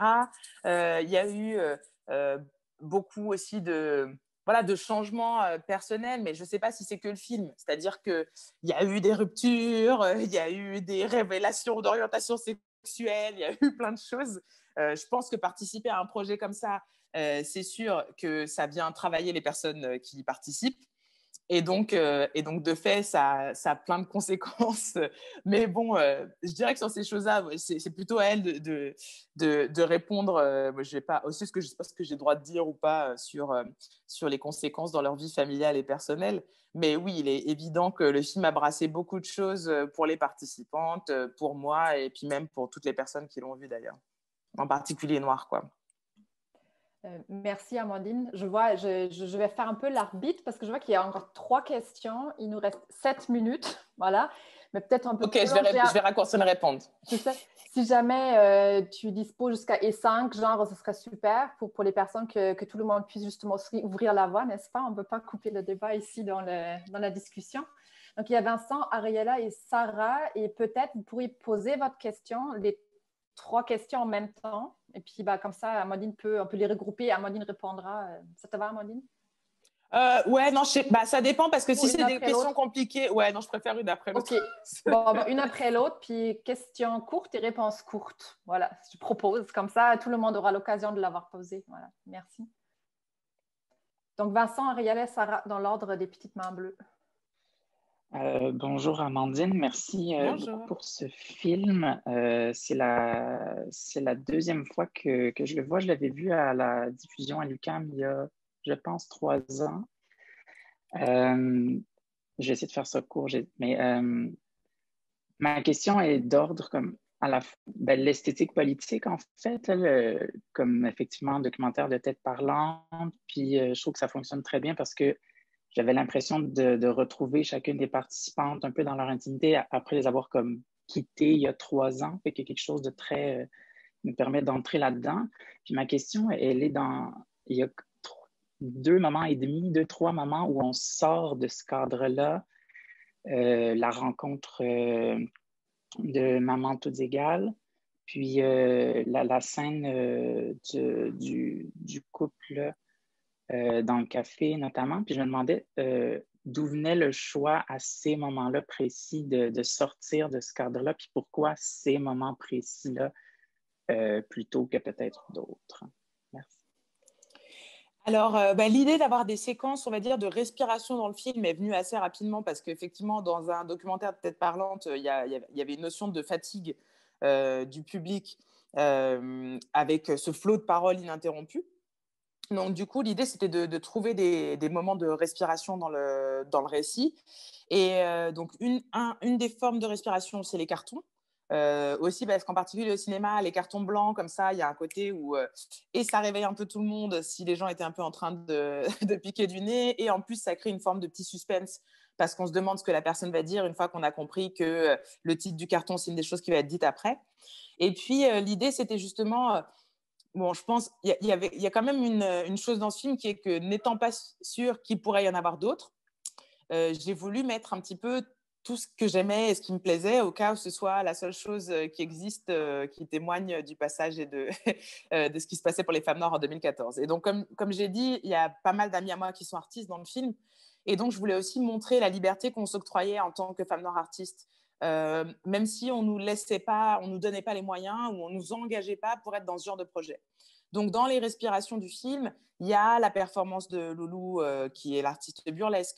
Il y a Marie-Julie, qui est comédienne et qui lit le passage qui joue le passage de King Kong Theory, qui est une pièce qu'elles ont jouée ensuite avec un collectif de comédiennes, etc. Il y a donc l'engagement de Ndella dans Maman toutes égales. La séquence où on voit justement Tara et Sandra qui se promènent dans Montréal d'ailleurs.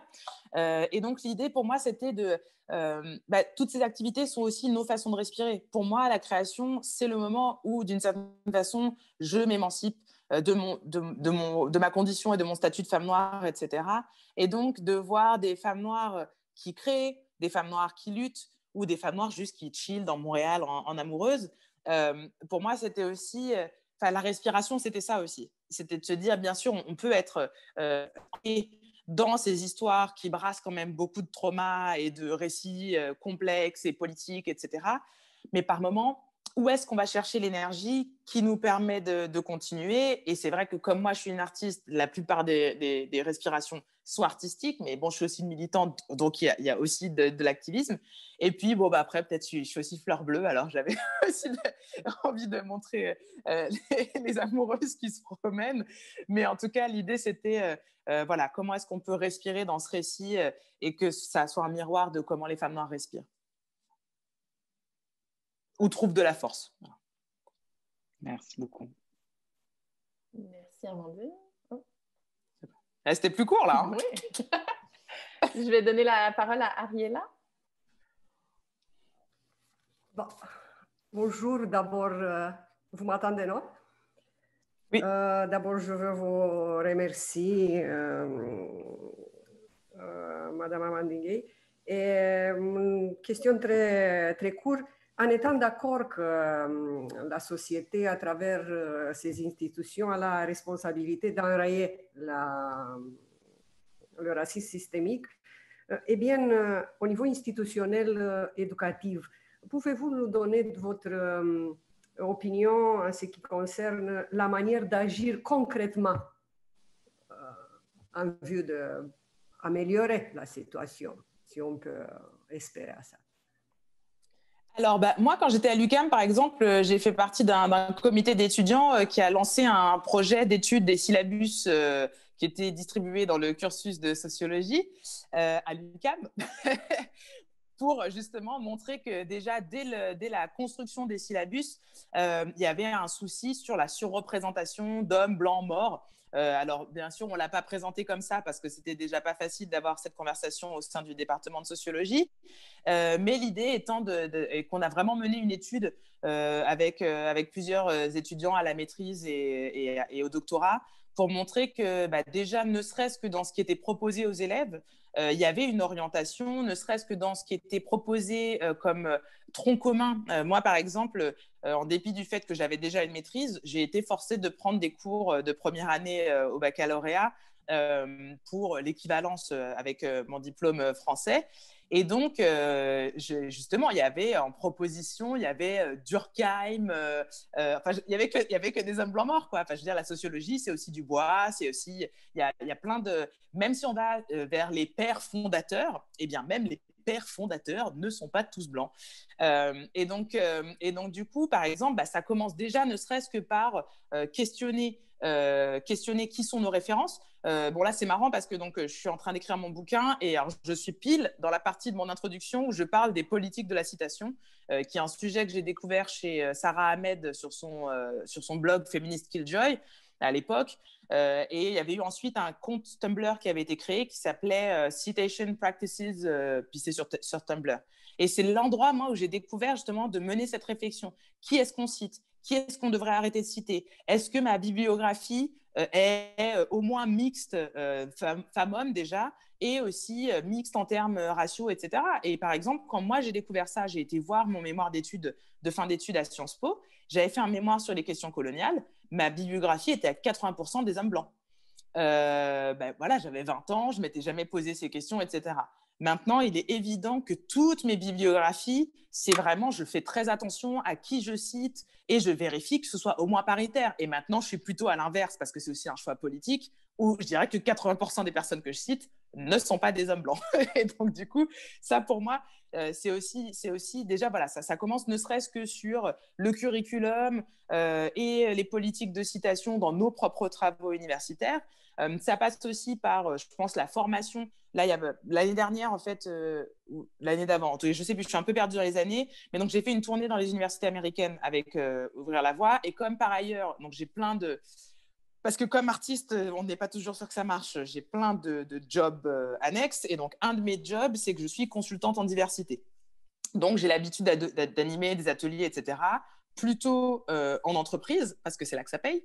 Mais bon, les universités américaines ayant de l'argent, j'ai animé un atelier à Davidson College, donc en Caroline du Nord, sur justement comment est-ce qu'on pouvait rendre la pédagogie plus inclusive.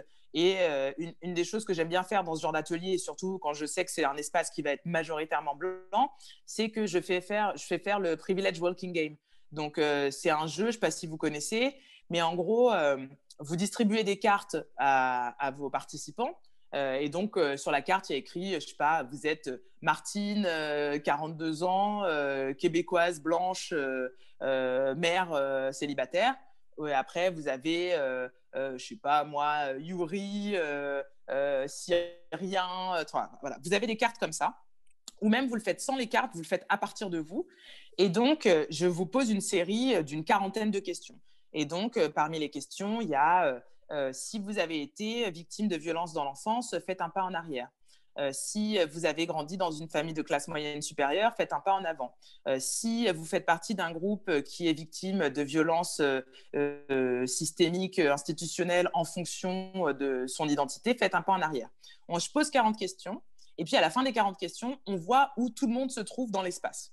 Et donc, généralement, ce qui se passe, c'est que les hommes blancs cis hétérosexuels valides sont 24 pas devant le reste du groupe et qu'ensuite ça se module en fonction de les femmes blanches cis hétérosexuelles valides bon. Et donc du coup ce qui est intéressant c'est que d'entrée de jeu plutôt que d'avoir un long discours sur les privilèges etc., à partir du moment où on fait l'expérience physique que notre parcours de vie nous a distancés des autres gens dans la pièce juste sur 40 critères qui paraissent en plus comme ça un petit peu complètement arbitraires, parce qu'on met aussi justement des critères émotionnels. Est-ce que vos parents vous valorisaient quand vous étiez enfant, etc. etc. Ça permet tout de suite de prendre conscience d'où on se situe. Et à partir de là, mener un atelier de 4 heures sur comment justement repenser sa bibliographie, comment repenser ses recrutements, comment repenser un ensemble de choses qu'on peut mettre en place. Là, c'est beaucoup plus facile parce qu'on a aussi un auditoire qui est donc majoritairement blanc, qui se pose déjà des questions.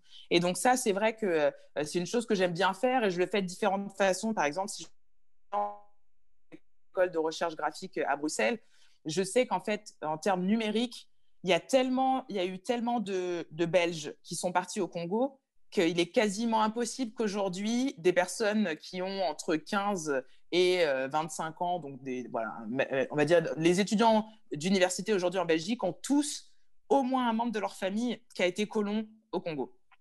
Et donc, j'avais fait cette intervention à l'école de recherche graphique et j'avais demandé en amont à ce que chacun des élèves m'amène un artefact en lien avec le Congo. Parce que je sais qu'en fait, quasiment tous les Belges ont des artefacts de la colonisation en Belgique. Et ceux qui n'en ont pas, je leur ai demandé d'aller prendre des photos dans Bruxelles de toutes les traces visibles de la colonisation en Belgique, parce qu'il y en a partout. Il y a des statues, il y a des il y a des colonnes qui soutiennent des immeubles avec donc des Nubiens. Donc, il y a des grands noirs de 4 mètres de haut comme ça, avec un pot de fleurs sur la tête. Et en fait, c'est des colonnes qui tiennent des immeubles. Enfin, Bruxelles est assez fascinante pour ça. Et donc, l'idée, c'était qu'ensuite, on a fait un atelier en cercle et je demandais à chacun des élèves présents de me présenter les artefacts coloniaux qu'ils avaient, comment ils les avaient récupérés, auprès de qui, etc. Et donc, comment ça les inscrivait dans l'histoire de la colonisation belge. Et là, j'avoue que j'ai même été étonnée, c'est-à-dire qu'il y a des gens qui m'ont ramené des trucs, mais des lances. Enfin, vraiment, il y a eu un pillage à un niveau beaucoup plus, on va dire, justement aussi de prolétaire, quoi. C'est-à-dire que n'importe qui allait au Congo de la Belgique. Et donc, même dans des familles pas particulièrement bourgeoises ou d'administrateurs coloniaux, les gens ont ramené des tonnes de trucs, quoi. Et donc, du coup, voilà, je pense que déjà, trouver un moyen pour faire adresser ces questions-là dans son département, dans le groupe dans lequel on fonctionne, c'est-à-dire si on n'a pas envie de le faire soi, moi je pense par exemple il y a Diversité Artistique Montréal qui anime des ateliers sur en gros la prise de conscience sur les privilèges, sur la blanchité, etc. Mais il y a d'autres organismes qui le font. Je pense que ça c'est la première chose, faire dans son département un atelier comme ça, puisqu'en général quand même en termes de profs d'université en plus en poste, etc., il n'y a quasiment que des blancs. Enfin, je veux dire, en fait, au départ, quand on avait décidé de travailler sur les syllabus, moi, je voulais qu'on travaille sur… À l'UQAM, vous savez, il y a les photos de tous les profs par département. Et donc, du coup, c'est hyper facile de voir qu'il n'y a que des blancs, quoi. Et du coup, moi, j'avais dit, voilà, pour adresser la question de la blanchité à l'UQAM, allons juste prendre des photos des organigrammes de département et puis on fait un collage et puis là, on voit. Et donc, bon, comme c'était un petit peu confrontationnel, ça n'a pas marché avec mes camarades québécoises de faire ça. Et donc, on a décidé de s'attaquer au syllabus, mais qui était aussi un très bon moyen de le faire. Mais donc, voilà, je pense que ça commence avec la prise de conscience au sein d'un département donné qu'il y a un problème. Et ensuite, la recherche des bonnes pratiques, soit dans des universités qui ont réussi à changer leur politique de recrutement, etc., sur un temps donné. Moi, c'est vrai que mon degré d'expertise, il est plus dans le monde audiovisuel que dans le monde de l'université. Par exemple, un exemple que je donne souvent dans le monde audiovisuel, c'est celui des BBC Targets, donc à la BBC, l'organe public de télévision britannique. Et en fait, ce sont des cibles chiffrées à atteindre sur des critères spécifiques, la race, l'âge, le genre, le handicap, pour tous les départements de la BBC, c'est-à-dire administratif, technique, talent, et il y en a un quatrième, administratif, technique, talent, et au niveau de tout ce qui est artistique, donc les scénaristes, etc. Donc l'idée, c'est de vraiment avoir une approche, on va dire, extrêmement pragmatique du changement social. Donc la BBC se dit, oui, on a un problème de représentation à l'écran, ça ne concerne pas que l'écran, ça concerne qui écrit les histoires, donc l'écran, ce serait les talents, mais ça concerne les scénaristes, mais ça concerne aussi finalement nos administrations, etc. Parce que si on avait des équipes diverses à tous les niveaux, il y aurait quelqu'un pour venir mettre un red flag quand il y a quelque chose qui ne va pas avec un programme, alors que là, on se retrouve tout le temps avec des scandales au moment où le programme sort à la télé. Et donc, ce qui se passe, c'est qu'ils se mettent des cibles chiffrées par service en se disant, à la comptabilité... et ça permet aussi de rééquilibrer dans les deux sens. C'est-à-dire qu'on va se rendre compte que du côté des postes techniques, on n'a quasiment que des hommes. Et puis, du côté des postes administratifs et de certains postes administratifs, par exemple en comptabilité, on n'a que des femmes. Et donc, on va se dire, comment est-ce qu'on va faire en sorte d'avoir plus de personnes non blanches, de personnes en situation de handicap, etc. Et les départements qui arrivent à atteindre leurs cibles chiffrées, qui sont des cibles chiffrées sur 5 ans, du coup, vont donner les techniques qui ont fonctionné pour leur département aux départements qui n'ont pas réussi à atteindre leur cible, etc., etc. Et du coup, ça permet à chaque fois de rehausser les cibles parce qu'en fait, on passe de 1% de femmes techniciennes à 1,2% 5 ans plus tard et puis après à 2%, etc. Mais en fait, au bout de 15 ans, ça donne une qualité des programmes de la BBC par rapport à ceux de la France. Et je prends tout le temps l'exemple de la BBC parce que l'Angleterre, c'est le pays où en termes de volume et proportion, il y a à peu près le même nombre de Noirs. Et quand on voit ce qui se passe en termes de représentation des Noirs, en termes d'auteurs noirs qui émergent, etc., en Angleterre, et ce qui ne se passe pas en France, un des mécanismes du changement social, audiovisuel, etc., ça a été les BBC Targets à la BBC. Et en plus, à partir du moment où une institution publique le fait, et donc c'est à tellement grosse échelle parce que BBC, c'est BBC 1, 2, 3, 4, etc. Donc, c'est énormément de chaînes. Finalement, ça a un vrai impact. Donc, voilà, je dirais aller voir les bonnes pratiques, un travail de prise de conscience de ces privilèges et après, vraiment, refonte des syllabus, réfléchir aussi aux intervenants, intervenantes, réfléchir à la question aussi du travail rémunéré et non rémunéré. Qui est-ce que chez qui on va aller chercher juste des soutiens, mais qui finalement ne rentrent pas dans l'administration, dans l'institution. Parce que c'est ça qui se passe beaucoup aussi, c'est qu'il y a des collaborations avec les minoritaires, mais finalement, il n'y a pas de mécanisme en place pour que la personne qui va vous succéder soit une personne en situation de handicap, soit une personne autochtone, soit une personne racisée. Et voilà. Merci. Merci. Je vous en prie. Merci beaucoup, Amandine. Alors, je vais donner la parole à Sarah et je vais vous inviter, Sarah et Amandine, à peut-être faire court, malheureusement, mais on perd des participants parce les cours recommencent, les réunions, etc. Donc, juste comme pour conclure, dernière question, Sarah. Merci. D'accord, merci. Je vais essayer d'aller vite. Cette semaine, d'abord, merci beaucoup Amandine pour ce film. Il m'a suscité beaucoup de réflexions. Mais cette semaine, nous avons lu un texte que notre professeur Magali nous a donné à lire. Et dans ce texte de Caroline Trouchon, elle disait que la visibilisation est un processus qui génère des résultats. Alors, ça va directement en lien avec ce que vous faites parce que à travers votre film, ces femmes-là, elles sont visibilisées. Mais ma question, elle va dans le sens que c'est juste cette année, j'étais en France pour un projet universitaire et j'ai beaucoup entendu parler de personnes qu'au Canada, on est plus avancé, qu'au Canada, ça va mieux pour les personnes, qu'aux États-Unis aussi. Et moi, je ne sais pas, en voyant tout ce qui se passe aux États-Unis et aussi ici au Canada, on a eu le cas de l'Autochtone Joyce. Alors, j'aimerais vous entendre là-dessus. Quelle est la différence que vous voyez? Alors, à ma décharge, ce n'est pas une question rapide. Hein. Là, je peux...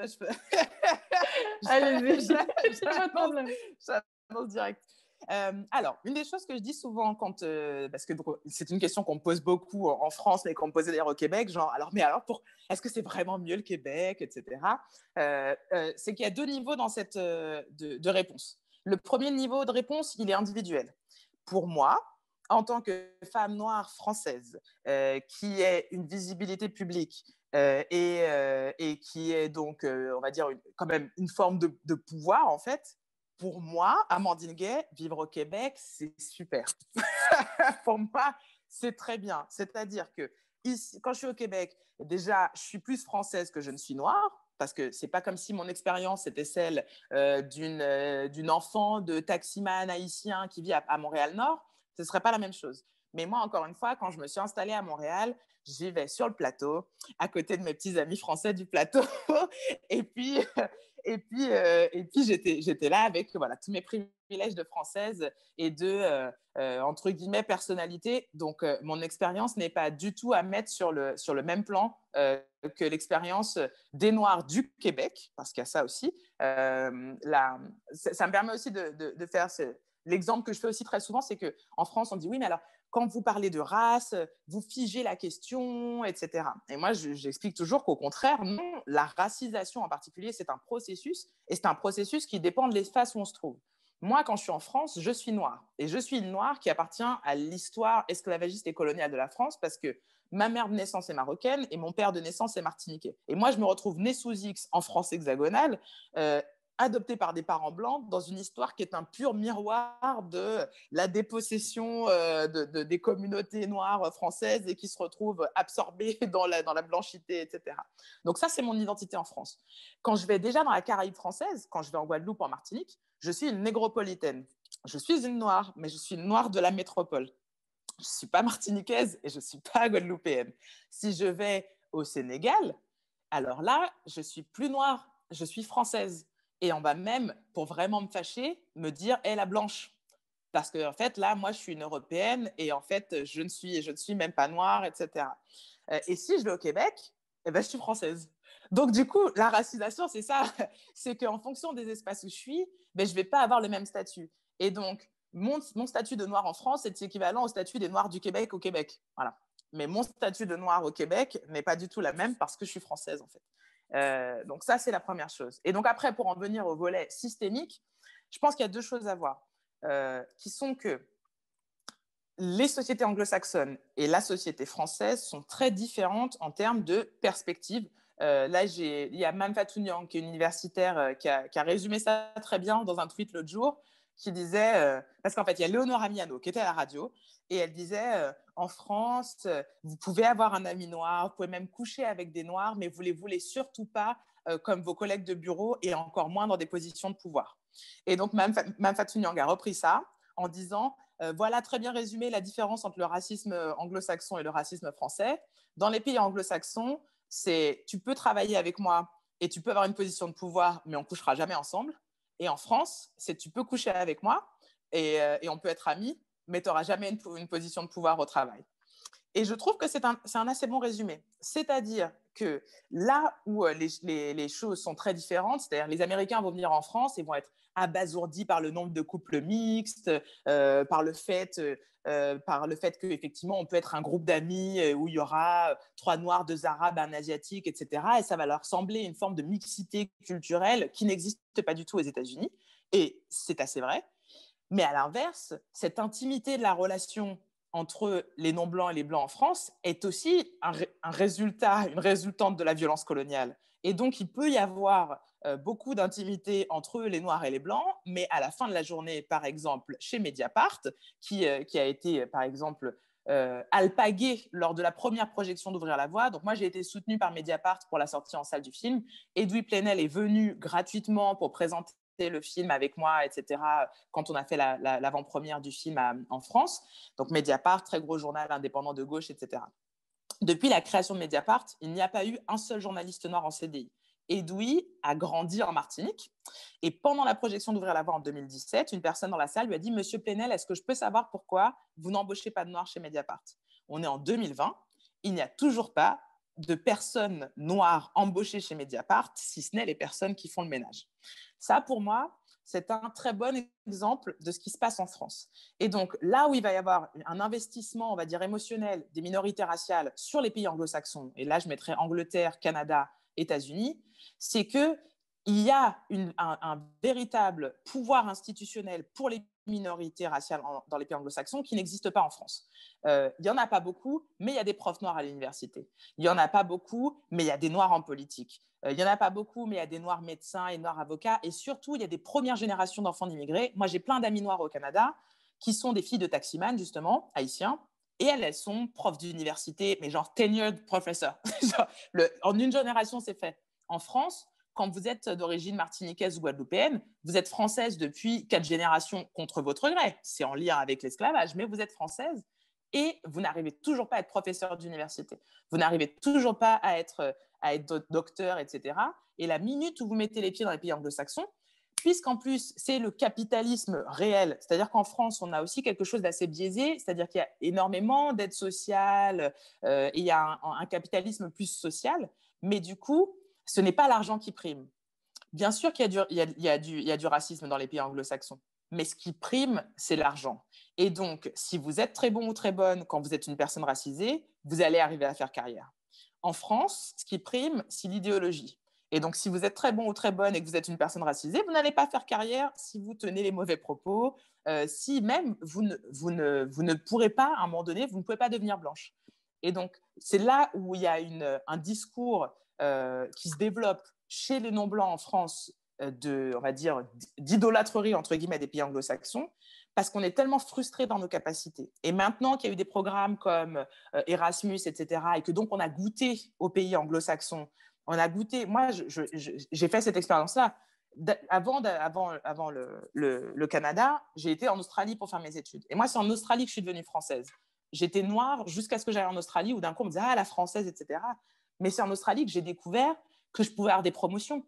Moi, je suis arrivée dans le bar du théâtre à Melbourne. J'avais travaillé 3 ans avant à l'Auditorium de Lyon et où chaque chose que j'avais conquis en plus d'être la guide du bâtiment, etc., ça avait été une bataille. J'ai travaillé 3 mois comme manager du bar à Melbourne. Ils voulaient m'embaucher. Ils me proposaient de me parrainer pour que je puisse rester en Australie, etc. J'ai vécu à Londres. Chaque job que j'avais, on me proposait de devenir manager. Et puis, je rentrais en France. Et systématiquement, je me tapais la tête contre… Là, c'est même plus… j'étais accrochée au plancher collant. J'ai une copine qui disait « Ouais, les femmes blanches en France se battent pour faire sauter le plancher de verre, le plafond de verre, mais nous, on est collés au plancher collant. » Donc ça, c'est la raison pour laquelle il y a une telle envie d'aller vers les États-Unis, parce que c'est l'endroit où le Canada, ou l'Australie, ou l'Angleterre, c'est l'endroit où on peut faire carrière. Et ma génération, et les plus jeunes, moi j'ai 35, donc je suis déjà un peu sur la… Donc, ça commence aux gens qui ont la quarantaine, aux Noirs et aux Arabes, aux Asiatiques qui ont la quarantaine en France et plus jeunes. Comme on a goûté aux espaces anglo-saxons, d'une façon ou d'une autre, dans les années à l'étranger, dans les études à l'étranger, eh ben, on est extrêmement frustré et c'est l'endroit vers lequel on se tourne où on se dit on va pouvoir faire carrière. Après, pour avoir justement goûté plus longtemps aux espaces anglo-saxons, il est évident qu'il n'existe pas de… il n'existe pas de paradis terrestre. Je cite souvent j'avais lu ça il y avait une tribune et une personne noire avait écrit où peut-on être libre, où peut-on être noir. Et c'est vrai que pour moi la question se pose vraiment, c'est-à-dire que est-ce que je fais un retour à la mer, to the motherland? Est-ce que je vais m'installer en Afrique? Mais c'est vrai que je suis française, j'ai mes diplômes français. Si moi je m'installe dans un pays africain francophone, je vais prendre le travail d'une personne de ce pays-là, parce qu'on va préférer m'embaucher moi la française que d'embaucher une personne sénégalaise ou malienne. Donc, est-ce que c'est correct pour moi de faire ça? Est-ce que c'est correct aussi éthiquement? Dans le film, il y a Lindsay, on l'a coupée, mais qui vient d'Haïti, et elle disait moi, je ne me vois pas retourner en Haïti maintenant que j'ai les papiers français, parce que je trouve ça dégueulasse de savoir qu'au moindre séisme, etc., moi, je peux aller à l'ambassade de France et être rapatriée en avion, et le reste de ma famille ne peut pas. Et donc, je préfère être ici. Je trouve que c'est plus éthiquement acceptable plutôt que de savoir que j'ai cette carte dans mon portefeuille, quoi.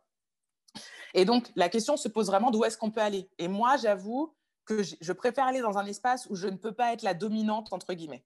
C'est-à-dire que je pense que si je me retrouvais à aller en Afrique ou dans la Caraïbe, je serais dans une posture qui serait d'une asymétrie très forte avec les Noirs de là-bas, et c'est quelque chose que je vivrais très, très mal. Donc, du coup, c'est clair que moi, je fais le choix de vivre en Occident. Et après, en Occident, du coup, dans les endroits qui me restent, j'ai vécu en Angleterre, je n'ai pas du tout aimé Londres. J'ai beaucoup aimé l'Australie, mais c'est changé d'hémisphère et c'était vraiment très, très loin. Donc, il y a aussi après les compromis personnels. Montréal, c'est 6 heures d'avion de la France. Donc, ma mère, elle vieillit. Donc, c'est quand même un endroit où je peux rentrer facilement, etc., si j'ai besoin. Et puis, bien sûr que ce n'est pas parfait. Mais il faut quand même aussi reconnaître la différence de degré de violence. C'est-à-dire qu'en termes de proportion, etc., oui, il y a des Noirs qui sont tués à Montréal. Ce n'est rien de comparable avec le nombre de Noirs déjà qui sont tués annuellement en France, par la police, je veux dire. Ce n'est pas la même chose, ce n'est pas du tout les mêmes nombres en volume ni en proportion. Oui, il y a énormément de formes de racisme systémique et aussi de racisme ordinaire qui sont plus subtils parce que quand on est français, vu qu'on a l'habitude des trucs frontaux, au début, on a l'impression que les Québécois sont moins racistes, puis après, quand on comprend ce qui se passe, finalement, on se rend compte que oui, il y a juste des choses qu'on n'a pas su qui nous sont passées au-dessus parce qu'elles sont moins frontales. Mais même ça, le fait d'être fatigué au quotidien. Moi, je veux dire, je peux rentrer dans des magasins en France où on ne me dit pas bonjour. Je suis suivie dans tous les magasins où je rentre. Je me rappelle de la première fois où j'ai dit à une personne qui faisait la sécurité d'un magasin à Montréal, je lui ai dit, est-ce que vous voulez regarder mon sac? Et il m'a dit non. Et je lui ai dit, ah bon? Et il m'a dit, sauf si vous voulez que je regarde votre sac. Parce que moi, en France, on vérifie mon sac tout le temps pour savoir si j'ai volé quelque chose. Du coup, comme ça m'énerve, je monte mon sac d'entrée de jeu aux gens qui font la sécurité. Moi, tout le temps où j'ai vécu à Montréal, ça, c'était fini. Donc moi, par exemple, mon degré d'énervement quotidien, quand je suis à Montréal, il drop instantanément. Il y a plein de choses qui m'arrivent au quotidien en France qui ne m'arrivent plus quand je suis au Québec. Mais après, si on transpose les violences, par exemple, c'est important de comprendre que les communautés qui prennent le plus de violence au Québec, ce n'est pas les Noirs ou les Arabes, c'est les Autochtones. Et donc, du coup, ce qui est important, c'est que quand nous, on arrive en tant qu'immigrés, on ne perpétue pas un discours qui permet d'invisibiliser la violence dont sont victimes les Autochtones. Donc là, j'ai fait une réponse longue parce qu'on est dans un cours de sociaux, sciences politiques, etc. Mais si, par exemple, on me demande ça dans les médias, je vais dire, moi, à titre individuel, je vis très bien au Québec, mais le Québec n'est pas exempt de racisme systémique et de violence contre ces minorités. Il suffit de voir ce qui se passe avec les Autochtones. D'ailleurs, quand en France, on dit beaucoup, en tant que femme, et c'est vrai, quand on arrive au Québec, personne ne nous siffle, personne ne nous alpague dans la rue, etc. C'est super. Oui, mais par contre, c'est quoi le nombre de femmes autochtones qui sont violées, assassinées chaque année? Donc, une société qui apparaît comme manifestement moins patriarcale ou moins violente dans les échanges quotidiens est une société où il y a un nombre de violences et de meurtres même de femmes autochtones qui sont extrêmement élevés. Donc, en fait, la violence patriarcale, elle est là, mais elle se joue ailleurs. Et donc, ça, c'est la chose qui, si on n'a pas vécu dans les espaces concernés, on peut être juste dans l'idolâtrerie. Mais si on les pratique bien, moi, c'est clair, je connais bien les États-Unis. C'est un endroit où j'aime aller parce que, par exemple, quand j'ai fait 9 universités américaines pour la tournée d'Ouvrir la Voie, ça m'a fait mon année. Moi, j'ai pris 15 000 $ en faisant ça. Donc, pour moi, les États-Unis, c'est ça aussi. C'est l'endroit où mon travail est reconnu à sa juste valeur et c'est l'endroit qui me permet par ailleurs d'avoir mes engagements militants parce que je suis payée correctement. Donc, ça, pour moi, c'est très utile. Mais après, je veux dire, la Caroline du Nord, c'est l'enfer. Moi, j'ai peur quand je suis aux États-Unis, j'ai peur qu'on me tire dessus. C'est pas un endroit où je me dis, oh là là, qu'est-ce que j'aimerais vivre là. Mais les États-Unis ont leur côté positif. Et c'est clair que moi, je suis très souvent invitée par des femmes noires françaises qui font carrière dans des universités américaines. Ça, c'est un fait. Donc, du coup, voilà, je pense juste que quand il y a des discours un peu, on va dire, simplistes et qui idolâtrent un peu le Québec, les États-Unis, etc., c'est aussi que la personne peut-être n'a pas passé assez de temps dans ces espaces-là. Et puis, en général, dès qu'on s'installe quelque part, moi, j'ai quand même passé près de 3 ans à Montréal, j'ai pu voir les pour et les contre. Mais à la fin, j'attends quand même ma résidence permanente et je veux quand même m'installer à Montréal. Voilà. Merci beaucoup, Amandine, pour vraiment le temps que tu as pris là, en Langa, puis les réponses détaillées. C'est très apprécié et je pense que c'est très rare qu'on ait la possibilité d'avoir des échanges comme ça. voilà, d'avoir vraiment un échange approfondi, surtout en lien avec le film. C'est vraiment très apprécié, surtout en temps de pandémie. On est pas mal seul chez soi. Voilà, plus de véritables rencontres. Et puis, on a vraiment hâte aussi de poursuivre ton parcours par la suite avec le nouveau film qu'on voudra bien programmer, évidemment. Je vais devoir clore, en fait, en quelque sorte, la rencontre d'aujourd'hui. Et voilà, je remercie toutes les participantes et participants d'être là. Et aussi, on te fera parvenir, les étudiantes, dans le cadre de mon cours avec la tâche, je te fais un court commentaire cinématographique sur Ouvrir la voie. Tu vois, je vais te faire parcheminer environ 165 commentaires très courts. Oh là, je ne sais pas si je lirai tout, hein, mais c'est très gentil. Oui. Voilà, tu vois, comme les lettres à l'époque quand on ne recevait pas la poste de fans, entre guillemets. Voilà. Un très, très grand merci et voilà, on a hâte de poursuivre le débat, les discussions avec toi et puis de te voir un jour à Montréal de retour. Voilà. Et, oui, moi aussi. C'est ça. Donc, Estelle, tu voulais juste faire un mot pour la programmation pour la suite, je pense, pour clore. Oui. Merci à tout le monde. Alors, merci encore à tout le monde d'avoir été là. Merci, Amandine, pour votre générosité. Je voulais simplement annoncer le prochain événement qu'on organise donc dans notre programmation pour la série Les temps qui viennent. Va avoir lieu le 5 novembre prochain. Ça va être une conférence et discussion avec Mona Fawaz qui travaille donc à Beyrouth, qui est de Beyrouth et qui travaille entre autres les questions du design urbain et de l'expérience urbaine. Et elle va venir nous présenter un peu la situation après la tragédie, le désastre, la catastrophe, je ne sais pas trop comment le nommer, du 4 août dernier, donc l'explosion qui a eu lieu à Beyrouth. Donc, pour les personnes qui sont intéressées, donc notre prochain événement a lieu le 5 novembre prochain. On va évidemment le présenter sur nos réseaux sociaux. Merci encore à tous et à toutes d'avoir participé aujourd'hui. Et n'hésitez pas donc à prendre contact avec nous si vous avez plus de questions ou des commentaires. Donc, merci encore. Merci. Merci. Au revoir. Au revoir.